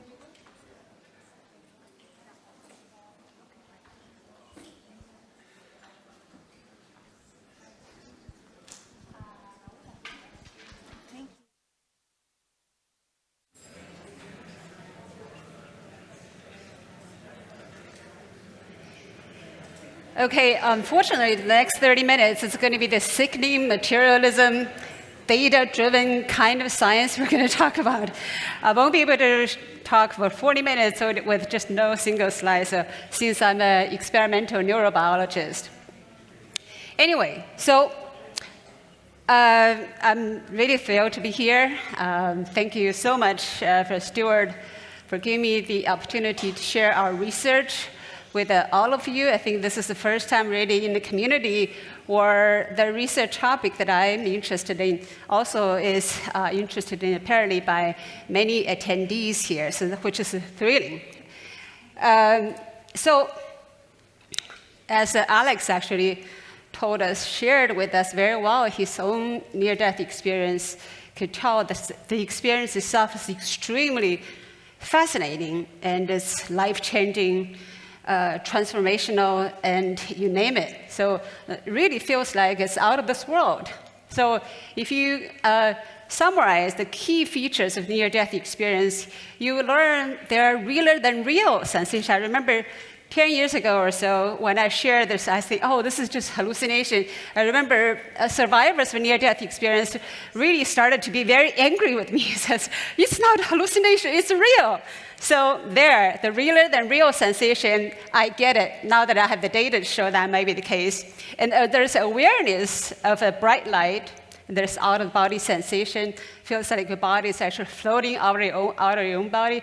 Feels like the soul floating somehow out of your own body. And there's overwhelming feeling of peace and the well-being. Okay, there is increased empathy for others. So this is why the experience is so transformational. There is long after the experience is over, when you go back to the daily life, you feel like you're suddenly able to understand somebody else in their own shoes. Okay, so I think that makes it truly transformational. Okay, so these amazing, realer than real in these clearly seem like should be coming from functional brain. If you ask any neuroscientist, this would be like, oh, I'm sure the brain is functioning very well. Okay, so but the situation is not so. In fact, if anything, it's the other way around. So, okay, how do I go next? Oh, sorry about that. Did I show something? Okay, I'm going to close this one. Conflicting information here. Okay, so for hundreds, if not thousands of years, people are wondering the question of the big question of the life. Okay, is there a soul? Okay, is there heaven? Is there life after life? Don't we wish all that where our lives don't end in this particular 100 years, or 50 years, 100 years of life? There's no limit to our own existence. And in fact, the NDE is known to be so transformational that it can convert easily the atheists into believers. Because for the rest of us who never had the experience, we keep wondering whether it's true that there is heaven, there is a soul, there is life after life, or life after death. So, especially if you consider the physiological conditions that these patients were under when they had this experience. First of all, NDEs are associated with many clinical events that are life-threatening, including syncope, sudden cardiac arrest, traumatic accidents, if you have a car accident, lots of bleeding, gunshot victims, and so forth, or if you have asphyxia, such as choking, drowning, pulmonary failures, if you were suffering the COVID-19 or pneumonia, you couldn't breathe, and if somebody would go on to die, this would be asphyxic cardiac arrest. So all of this include one key feature that are common to all of these events. That is the sudden reduction of oxygen or cardiac output. So the list of this severe problems that are associated with near-death events clearly seem to indicate that brain is not functioning. That is, there is a loss of consciousness. We now call it overt consciousness. That is a third-person view. The person has no consciousness, as if they're sleeping, for instance, at nighttime. We don't have a consciousness. Loss of motor functions. These are all voluntary muscles that are driven the standing posture, upright postures, moving my arms. And these are the motor functions we drive using our voluntary function of the brain. So this is consciously driven. So all of those functions are lost, including speech. Now there's a loss of sensory response. So the person cannot sense pain, won't respond to your calling, touching, and so forth. And there's loss of breathing and pulse. So this is the definition of clinical death.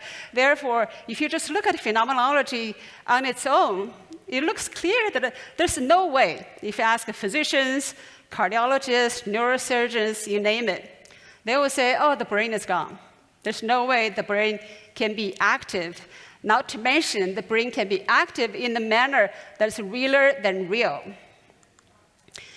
But my role in this is like rather recent. I wasn't pondering about life and death or heaven or soul when I joined the University of Michigan Medical School back in 2003. Back then, I was hired as an experimental neurobiologist to understand why do we get jet lag when we travel to different time zones? Why is our circadian rhythm so disrupted if you have a stroke? Because those are the questions that I was wondering about. And in an experiment, we collaborated with Dr. Michael Wang, who is the chief of neurologist at the VA, chief of neurology at the VA hospital in Ann Arbor.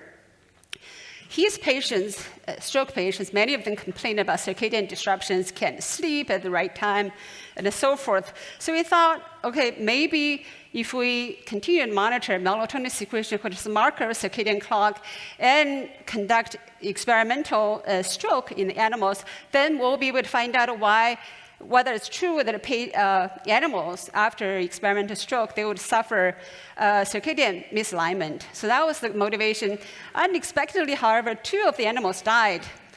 During the dying process, what we found is truly astonishing. That is, you can see that this is from the same animal at baseline, which is a blue tracing. And during the dying process, there's a huge serotonin secretion. This is roughly about maybe 30 minutes. Within 30 minutes, it's cardiac arrest. And in fact, this has never been seen before. I said, wow, that's odd. Don't we know everything there is to know about the dying and the death? So I started researching about it. And over the past, since the initial discovery, I spent 2 years until I got a tenure. And to research on why this is the case. And then, in fact, we repeated these results in numerous rats. In fact, every single animal showed the same results. That is a huge surge of brain serotonin secretion. This does not depend on the presence or absence of the pineal gland where the microdialysis tubing is placed in. So this then gave us a conclusion that, first of all, the dying rats secrete a huge amount of cortical serotonin. So why that's the case? So this data itself is not published, but this led me to conclude or to hypothesize that the brain of the dying rats must be electrically very active. Okay, so then I started, okay, I'm sure this is so easy to see in 100% of our rats, must be known by everybody in the field. I just didn't know about this before. So I started searching literature, typing Google, whatever, PubMed, couldn't find anything. Silent. Okay, the frontier, there's no news, no data. There's no news. It says that, yes, the dying rats actually has active brain. No news that says, no information says dying rats actually have serotonin secretion, or even human. Okay, there's no information whatsoever. So I said to myself, this is odd. This is a really simple experiment to do. Let's try it. So I waited, though, until I got a tenure, as I just mentioned. So I asked a very simple question. The question is, what happens to the brain when the heart stops? It's an easy enough question. So what we do is we have to conduct experimental cardiac arrest and monitor the rat brain, heart, and the muscle to see what happens to the brain the moment the heart stops. And this study was published in 2013 in the PNAS paper. I was shocked to know that this paper was actually landed in the front page of Washington Post. I was like, what? This is just, we just used 9 rats. It's a very simple study any neuroscientist could do. Why is this such a big deal? That still bothers me today, not knowing why that's the case. So the data shown here indicate, in fact, in rats, that this is the experimental design of the study. That is, once the animals operated to have EKG, EMG, and EEG electrodes implanted in the skull of these animals, we can then, after animal recover from the surgical stress, we can look at it under baseline conditions.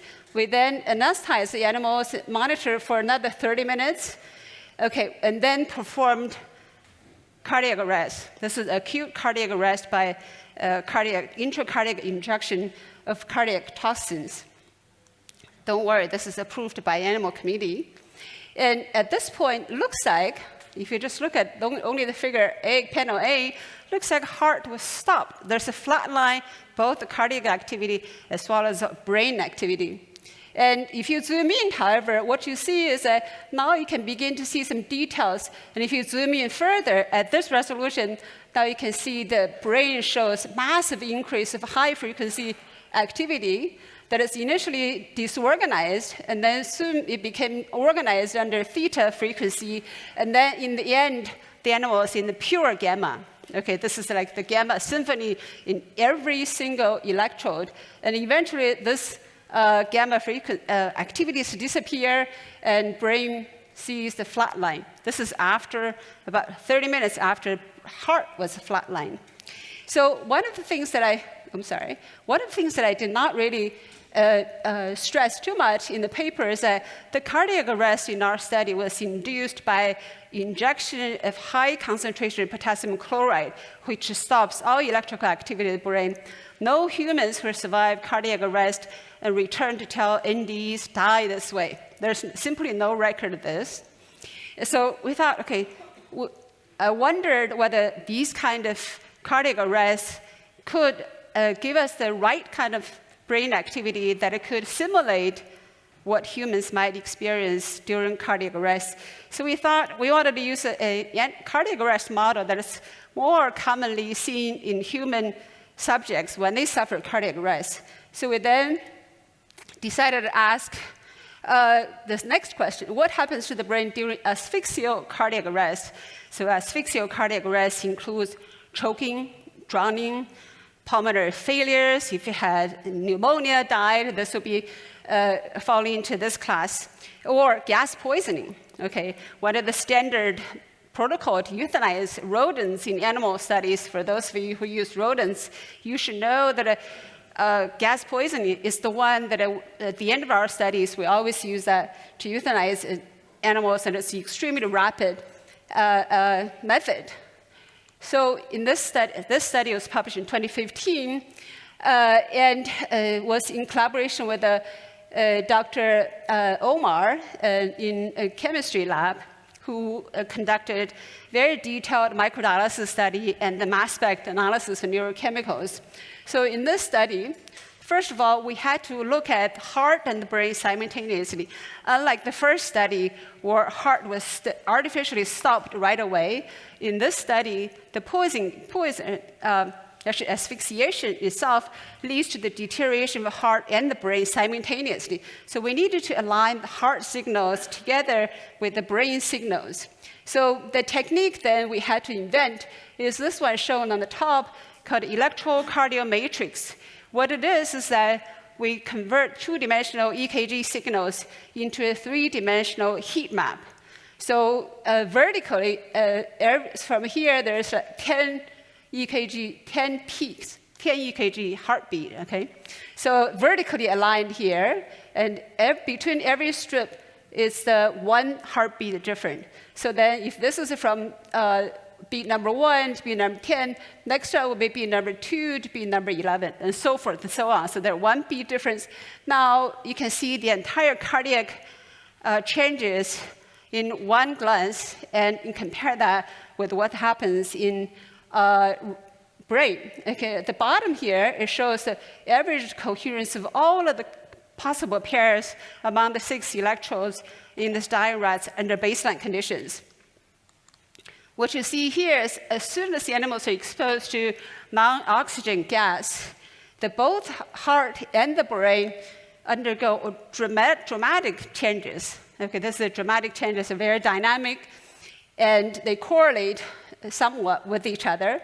But what you notice is that the animals go through this first disruption of cardiac activities, and then the temporary return of a EKG, or at least a heart rate. And then now I have a long R interval, which indicates a slower heart rate. And then this go through changes of bradycardia, eventually ended up in ventricular tachycardia, and then ventricular fibrillation, then flatline. Okay, this is what a heart goes through during the asphyxic cardiac arrest. And correspondingly, in the brain, the first thing that happens as soon as the animals see the non-oxygen gas coming is the activation of high-frequency activity. Over here, it can be as high as 250 hertz, but this high-frequency activity has distinct features and lasted really for the entire duration of a cardiac arrest. So we also, as I mentioned, we also monitor neurotransmitter secretion and found a dramatic surge of various neurotransmitters. So as shown here, on the left side of panel A is the dopamine levels. Dopamine level compared to the baseline, it shows anywhere between 20 to 40-fold increase. Okay, 40-fold increase in red is showing the frontal lobe, and blue is showing the occipital lobe and visual cortexes. And norepinephrine over here has a 50 to 100-fold increase at near death. Similarly, serotonin has 100 to 200-fold increase in the dying animals. Astonishingly, GABA, for instance, keeps surging even long after EKG and the EEG reach flatline, and it show more than 600-fold increase. So this is stupendous level of neurotransmitter secretion. It's never seen. You don't ever see in normal human brain or rat brain until they are near death like this one. So what these studies suggest or tell us is that the brain activation occurs at the onset of hypoxia and persists during the entire cardiac arrest in healthy rats. All of these rats are young and healthy. In fact, that happens to 100% of rats. So then, naturally, we want to know, does this happen in humans? I can tell you now that no animal committee or no human research committee would approve this study to conduct this similar kind of analysis in healthy humans. But what about patients in ICU? So why do we think about a patient's ICU? So patients' ICU are typically monitored very intensively using various tools, and one of which includes EEG monitoring to make sure that the brain is not suffering seizures where physicians can do something about. They are also occasionally have CT scan, MRIs, and other blood testing, and looking at neurological exams to see whether there's any brainstem functions remaining and so forth. So many patients who survive cardiac arrest become comatose, and they will be monitored in the ICU in the setup such as this, which are common protocols at the University of Michigan Hospital. So what you notice that if you, in this situation, typically ventilators are provided for all patients after they become comatose and return from cardiac arrest. In cases when the patient's prognosis are poor, then the physicians will discuss their patient's situation with their loved ones, and they may agree to give up the further treatment, and the first thing to do in that case is removal of the ventilator. So the patients would then suffer asphyxic cardiac arrest, and they die usually within 30 minutes of removal of ventilator. So we then started collaborating my lab started collaborating with a neurologist who monitor EEG in these ICU patients. Over the past 10 years, since 2015, we've collected several dozens of these patients. And 2 years ago, we published results of 4 such patients. So in this work, in this publication, we asked, what happens to the brain of coma patients after their ventilators are removed? A very simple question. So this study was published again in PNAS. And 2 years ago, and it's in collaboration, Dr. Mihalova is my collaborator, epilepsy doctor at the University of Michigan Hospital, who has collected dozens of these human data. Okay, so our study is retrospective study. It's not a prospective study. We did not design the study at all, so the data was collected through the clinical care of the patients. So before we continue, we need to first define the dying stages of each of these patients. So this is the patient number 3. Patient number 1, although it's the most fascinating case, her case was detailed in the publication, so I'm not going to go into too much in the patient 1's definition. And this patient suffered, is a 77-year-old woman who suffered massive brain hemorrhage, because her left brain, the posterior part of the brain, has a giant hemorrhage that is surgically removed.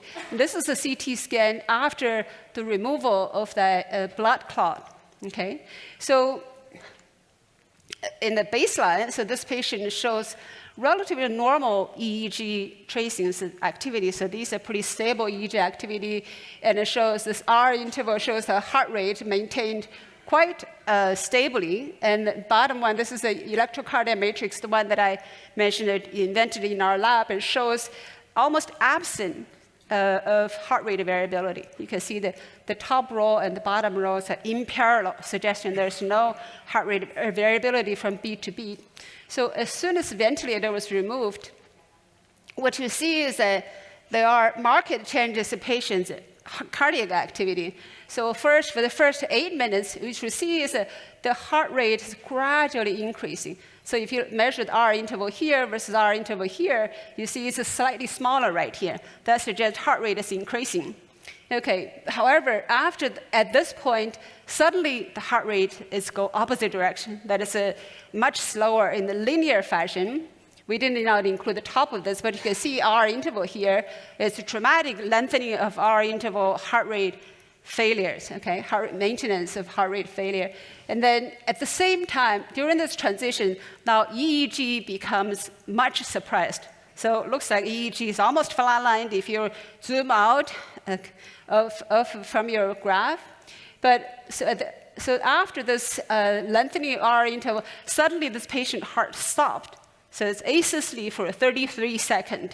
Okay, so you can see over here the R interval. You can see the EKG raw signals here. There's no EKG activity. So that's really cardiac arrest. But miraculous, I shouldn't use that term.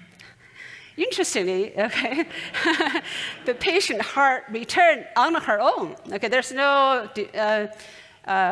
any kind of external assistance for her heart return. Her brain did this, okay, and returned, but there's no P waves. So this is the P waves. You can see this R peaks. This is the T waves. So there's no P waves.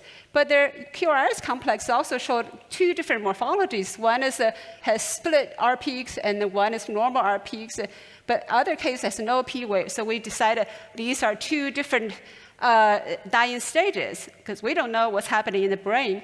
So then the next phase will be mild lengthening of PR intervals. That is a time interval between the P waves and the QRS complex, indicating your ability of your atria of the heart to keep up with the demand of the body. And the last stage for this patient is a linear decline, linear lengthening of PR intervals. All of this are associated with changes that is hard to see at this resolution. So we decided to look at processed EEG instead of raw EEG. You can see that in this particular case, we recorded raw EEG signal in 1 electrode and electrocardiogram matrix. And this is a power spectrogram showing the EEG power in one electrode. This is a functional connectivity or coherence between two electrodes. And this is a normalized symbolic transfer, another measure to show functional connectivity in two different directions. Okay, as soon as you remove the ventilator, this is what happens to patient 3. You can see that when the heart rate suddenly drops, or before the heart rate suddenly drops, you can see the massive increase of gamma power on at least the right parietal lobe, P4, and which is associated with a really dramatic increase of functional connectivity or coherence between the right parietal lobe and the right temporal lobe, which is the right TPJ, a right TP junction. And this is also associated with the marked increase of bidirectional functional connectivity between these two lobes. Okay, so all of these indicates the marked activation of gamma activity at the onset of cardiac arrest and persisted for quite some time in ICU patients. Even though we only saw this in 2 out of 4 patients, we believe healthier the patients are, or at least the brain, when they're healthier, then they may actually exert more dynamic and dramatic brain activation. So now all of this gamma business is good. What does it mean in terms of functional activity? Can we actually conclude from any of this data whether the covert consciousness is actually present in these patients? Because all 4 patients died at the end of the study, so we had no opportunity to be able to talk to them to see whether they had any subjective experience that we couldn't tell. So this study summarized the bidirectional functional activity between all of the electrodes that we monitored. Okay, in fact, you can separate into 2 halves. So diagonally on the left lower corner indicates the activity from, it's all from the y-axis to x-axis, if you can read those. So it's a little hard, but we summarize them over here. So what it is here is the bidirectional interaction between the occipital lobe, which is the visual cortex, and the parietal lobe and temporal lobe, okay? So this one over here, you can see that as soon as the ventilator was removed on the left side, the functional connectivity immediately increased very rapidly. And this is true on the left side of whether it's a OT junction or OP junction, that is occipital parietal junction or occipital temporal junction.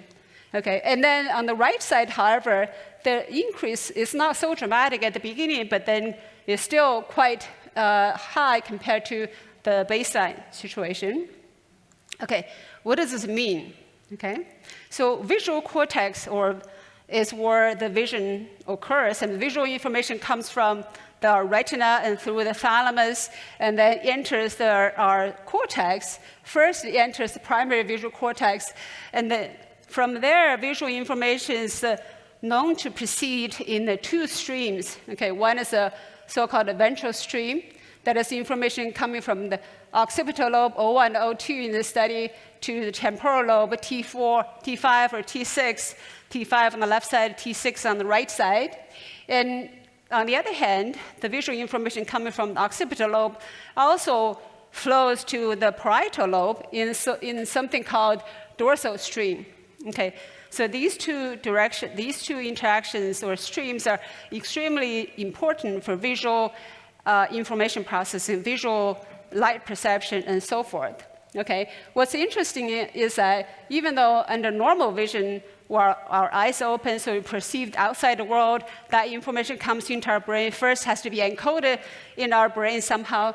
But in the case of this dying patient, that information can be bidirectional. That is, we're not relying only from O to P or O to T. You can see it from P to O or T to O. That is the information actually traveling, coming from the posterior lobe to the occipital lobe, or from temporal lobe to the occipital lobe, and the information goes back and forth. That's suggesting, this is a known fact, that is, if you have blind individual, if you just stimulate the parietal lobe, temporal lobe at the right place, then you can stimulate a visual experience in the blind individual. So this has been demonstrated. However, this is the first demonstration in a dying patient that visual information can go bidirectionally between the visual cortex, temporal lobe, visual cortex, and parietal lobe. So imagine if any of these neurons in participating in this functional connectivity are stimulated by hypoxia, in the sense that one could imagine these bidirectional interaction between the visual cortex could be established. So this could be the foundation of how, when we imagine somebody's face, even though we're not looking at the patient, look at the person's face, we can have a visual image in our brain that comes from the information from these three areas of the brain that is a so-called posterior hot zone. Okay, what about the junction at the temporal parietal areas? So the gamma functional connectivity, in fact, the highest at the temporal parietal junction shown here. You can see that this patient, this is patient 1 again, showed actually relatively high TPJ activities even at baseline over here. You can see, in fact, the information flow from parietal lobe to temporal lobe is higher than the other way around. And after the asphyxic cardiac arrest, this patient has even higher activity at the same direction, and it persisted until very, very late, really literally just few seconds before this patient reached flatline in EEG and the EKG. And the right side has similar activity that has lasted quite long, several minutes, okay, at the TPJ of both left side and right side. So what do we know about the TPJ, temporal parietal junction? Okay, first of all, speech perception. Speech perception, including the Wernicke's area, is conducted or associated by the activation of your left temporal parietal junction. And I'm sure you have heard people who report that they could hear operations during in the NDEs, or they could hear the loved one's voice, or they could hear some other conversations. So I believe that might be due to the activation of the left temporal parietal junction. Now, what about the other subjective experiences? And it's known that by many studies, mainly from Dr. Olaf and Blank's lab, they have shown that activation, stimulation, both the right and the left TPJ can stimulate motion sensation. That is, whether it's you feel like your body is floating above your actual body, or some people maybe characterize that as soul. Or you could just, also you can reverse your body, and then you can see your own body from the vantage point. Those are all conducted in many studies and published already. In this particular case, it shows that out-of-body sensations can be stimulated by stimulating this part of the brain. This is in red is neuroimaging studies in all these dots indicating the EEG activity, and also report the same findings. Now, what about empathy? Okay, so there's a theory of mine, and it's also empathy is known to be inducible if you stimulate the human brain on the right temporal parietal junction. Okay, so we believe now you can see that in our data, you can see the right TPJ is activated, in fact, get higher and higher as the patient's death approaching to the flat lines. And interestingly, at this state number 9, closer to death here, you have further activation of the temporal parietal junction, the gamma domain. Okay, so what does this all mean? So I'd like to just summarize some of the findings that we made over the past 10 years. First of all, we don't have electrophysiological recording or evidence to show that overwhelming sense of peace or well-being can be traced to certain kind of a gamma activity yet. But we know that in the dying brain, as I've shown you earlier, the dopamine is increased by more than 40-fold. We know that dopamine is a feel-good molecule, a pleasure molecules. So we believe that this might be associated with that subjective experience. In addition, as I mentioned earlier, the realer than real sensation. We know that norepinephrine secretion in human brain is associated with alertness. When you're sleeping, your norepinephrine level is lower. When you're highly excited, then norepinephrine levels go up. So 40-fold, 60-fold increase in norepinephrine may be associated with a realer than real out-of-this-world experience, because no one in their daily lives would experience 60-fold increase in norepinephrine under normal conditions. I mentioned just now that awareness of bright light may be associated with gamma activation of OP and OT junctions. And furthermore, we believe that sound and speech perception may be related or associated with gamma activation of the left TP junction. Additionally, we believe out-of-body sensations may be associated with the gamma activation of the left and the right TP junction, perhaps mostly in the right TP junctions. Lastly, the increased empathy for others might be due to the strong activation of right TPJ. Okay, one thing I do need to remind everybody is that if you have never conducted the EEG studies, so these are electrodes placed outside of your skull. So each electrode can capture information from millions of neurons. Okay, so it's an extremely crude method of recording brain activity, so it has no fine-grained details in terms of discriminating neurons with similar functions that are situated nearby. So then, in summary, I think that our studies suggest that the dying brain, first of all, is hyperactive. This is true in animals and also in some of the humans we monitored. Secondly, we believe that neural signatures of near-death consciousness exist in the dying brain. Thirdly, we believe that the subjective experiences can be investigated using objective measures, like we have demonstrated. This is mostly for David Chalmer. Okay? Maybe I should ask him to buy me a drink when we see each other. Okay, so that now, furthermore, I believe the near-death experiences are the products of the dying brain. Okay, and then perhaps these data that we just published 2 years ago provide the strongest evidence for that to be the case. Of course, then, if I don't have a way to monitor the soul to show you the data, we would never really truly know. And of course, one caveat is that a lot of these are speculation. What we believe may be the case, since after all, we only monitored 4 patients. And of the 4, only 2 patients showed similar features that I just described here. But now that we have a framework, okay, we can take the framework to all our future investigations and actually collect the data to show whether this could be the case.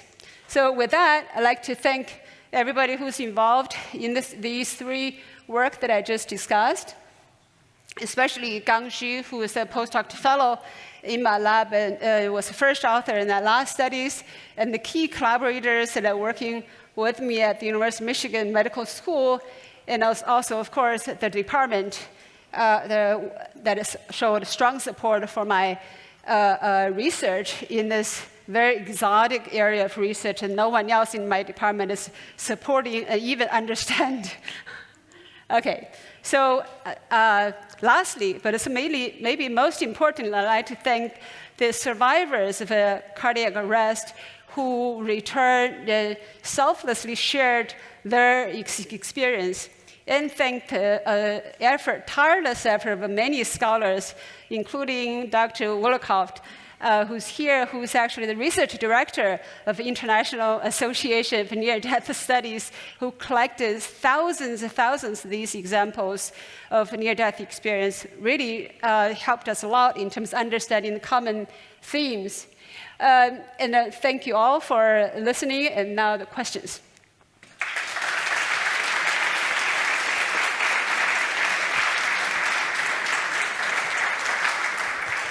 Thank you so much. We'll have a first question up here. Yes, thank you so much for your talk. Sure. If I close my eyes and you put me in an MRI, it's not going to show that I'm seeing because my eyes are closed. If I put earplugs in and you MRI, it's not going to show that I'm hearing. I died I spoke to God. And it's because of magical electrical stimulation causing that. Isn't what we experience causing the brain electricity, or did the brain electricity cause my hallucinations? The latter. The brain electricity, electrical oscillation, which create the functional connectivity between various parts of the brain that grabs visual information here, grabs auditory information here, grabs color information from there, and from your memory and from your experience. I think that would be the foundation that I would think that one could pursue from. Yes? So following up from that question, Yes. if those images and perceptions are created by the brain activity, Yeah. how does it explain when people hear things in other rooms that they wouldn't be able to pull from their past experience? Yes, I mean, I know that there are many reported near-death experiences not explainable. So I think right now we only have, we only focus on the ones that are common to many people. If you say, I heard one case out of the millions that is this, then we just need to talk to the person, perhaps if he or she can reproduce that feature, and we can perhaps put EEG electrode on him, or under MRI studies, we can then get hold to objective measures of his or her experience. Thank Yes. you. There's another question in the back over there. Yes, go ahead. Hi, thanks so much. Really interesting data. I'm curious if you're familiar with the critical brain hypothesis, John Beggs and Dietmar Plenz from 2003? No? Would you Okay. care to share? Yeah, so they suggest that the brain appears to operate at a point of transition between two distinct phases, often framed in terms of order and disorder. And many different studies have shown that, for example, the phenomenological effects of psychedelics and meditation are produced through the brain shifting its phase closer to this critical point. And so the control parameter for the critical brain hypothesis is the excitation-inhibition balance. And interestingly, in my talk yesterday, I was showing how astrocytes may regulate excitation-inhibition balance. And astrocytes can survive for tens of minutes in the absence of oxygen because they alone have they can do anaerobic ATP production, and they have glycogen. So anyway, I can share more information about it if you'd like. Yeah, that sounds good. So I think clearly we're only just beginning. We're at the very beginning of this, I think it will be fascinating neurological investigation that is going to be revealing so much we don't know. In fact, what we don't know is far beyond what we already know. So I think just about 10 years ago, we didn't even know brain can be active during cardiac arrest. If you ask cardiologists, in fact, not too long ago, we had a seminar, the ex-chair of the emergency medicine gave us talk on the cardiac arrest, and then I said, what do you know? Are you aware of our study showing the brain is active during in cardiac arrest patients? And I said, can you explain what that means? What he did. No, he shrugged. Yeah. Okay? Yeah, so this is where we are. Okay, I think so. Now we have the data, but we need to produce this data in tens, hundreds of patients in order to convince the community that this is a worthy pursuit. Thank you. Okay, we'll take one more question. Hello, this question relates to a previous presentation during this session about the what was it called? Terminal lucidity? Yes, terminal lucidity. Do you think some of the signatures that you detected during these near-death experiences could potentially explain that some of the cases that were described in the presentation, that even if they had a pre-existing damages in their brain, say a stroke or a dementia, or some of these could potentially overcome? Yes, I believe so. So I think no one has published any EEG-related work on the terminal lucidity patients. So that's something that I'm dying to see. And then my hypothesis would be near the end of a patient's life, physiological deterioration to such extent they could cause systemic hypoxia. That hypoxia could trigger the massive release of neurotransmitters, like I reported here. That could lead to, in a way, a brain resetting. Okay, so for instance, Alzheimer's patients who never recognize their patient, family members, suddenly has temporary clarity of that. So I think that would be a really interesting scientific project. I don't think we could recommend this one as a medical treatment for people who are in the long-term Alzheimer's disease, couldn't recognize family members. Do you want to conduct similar kind of hypoxic shock kind of study to bring that person back to potentially temporary clarity? So we don't know. I mean, this is a kind of interesting thought, but I do believe EEG type of study, or the kind of studies we conducted here, needs to be done in patients with terminal lucidity. In that case, because you can roughly predict, within maybe a week, within days or hours of the patient's terminal EKG flatline, then one could potentially identify such individuals and put an EEG with the family's, of course, consent to put an EEG electrodes on, analyze the entire process, both look at EKG and EEG simultaneously.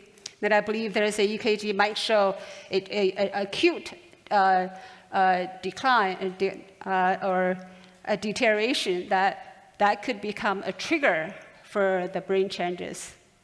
But that's my hypothesis for now. Thank you. Thank you, Jimo. So, thank you. That brings us to the end of our session today. Thank you, Marjorie, Alex, and Jimo, and we'll see you for concurrence at 5 o'clock.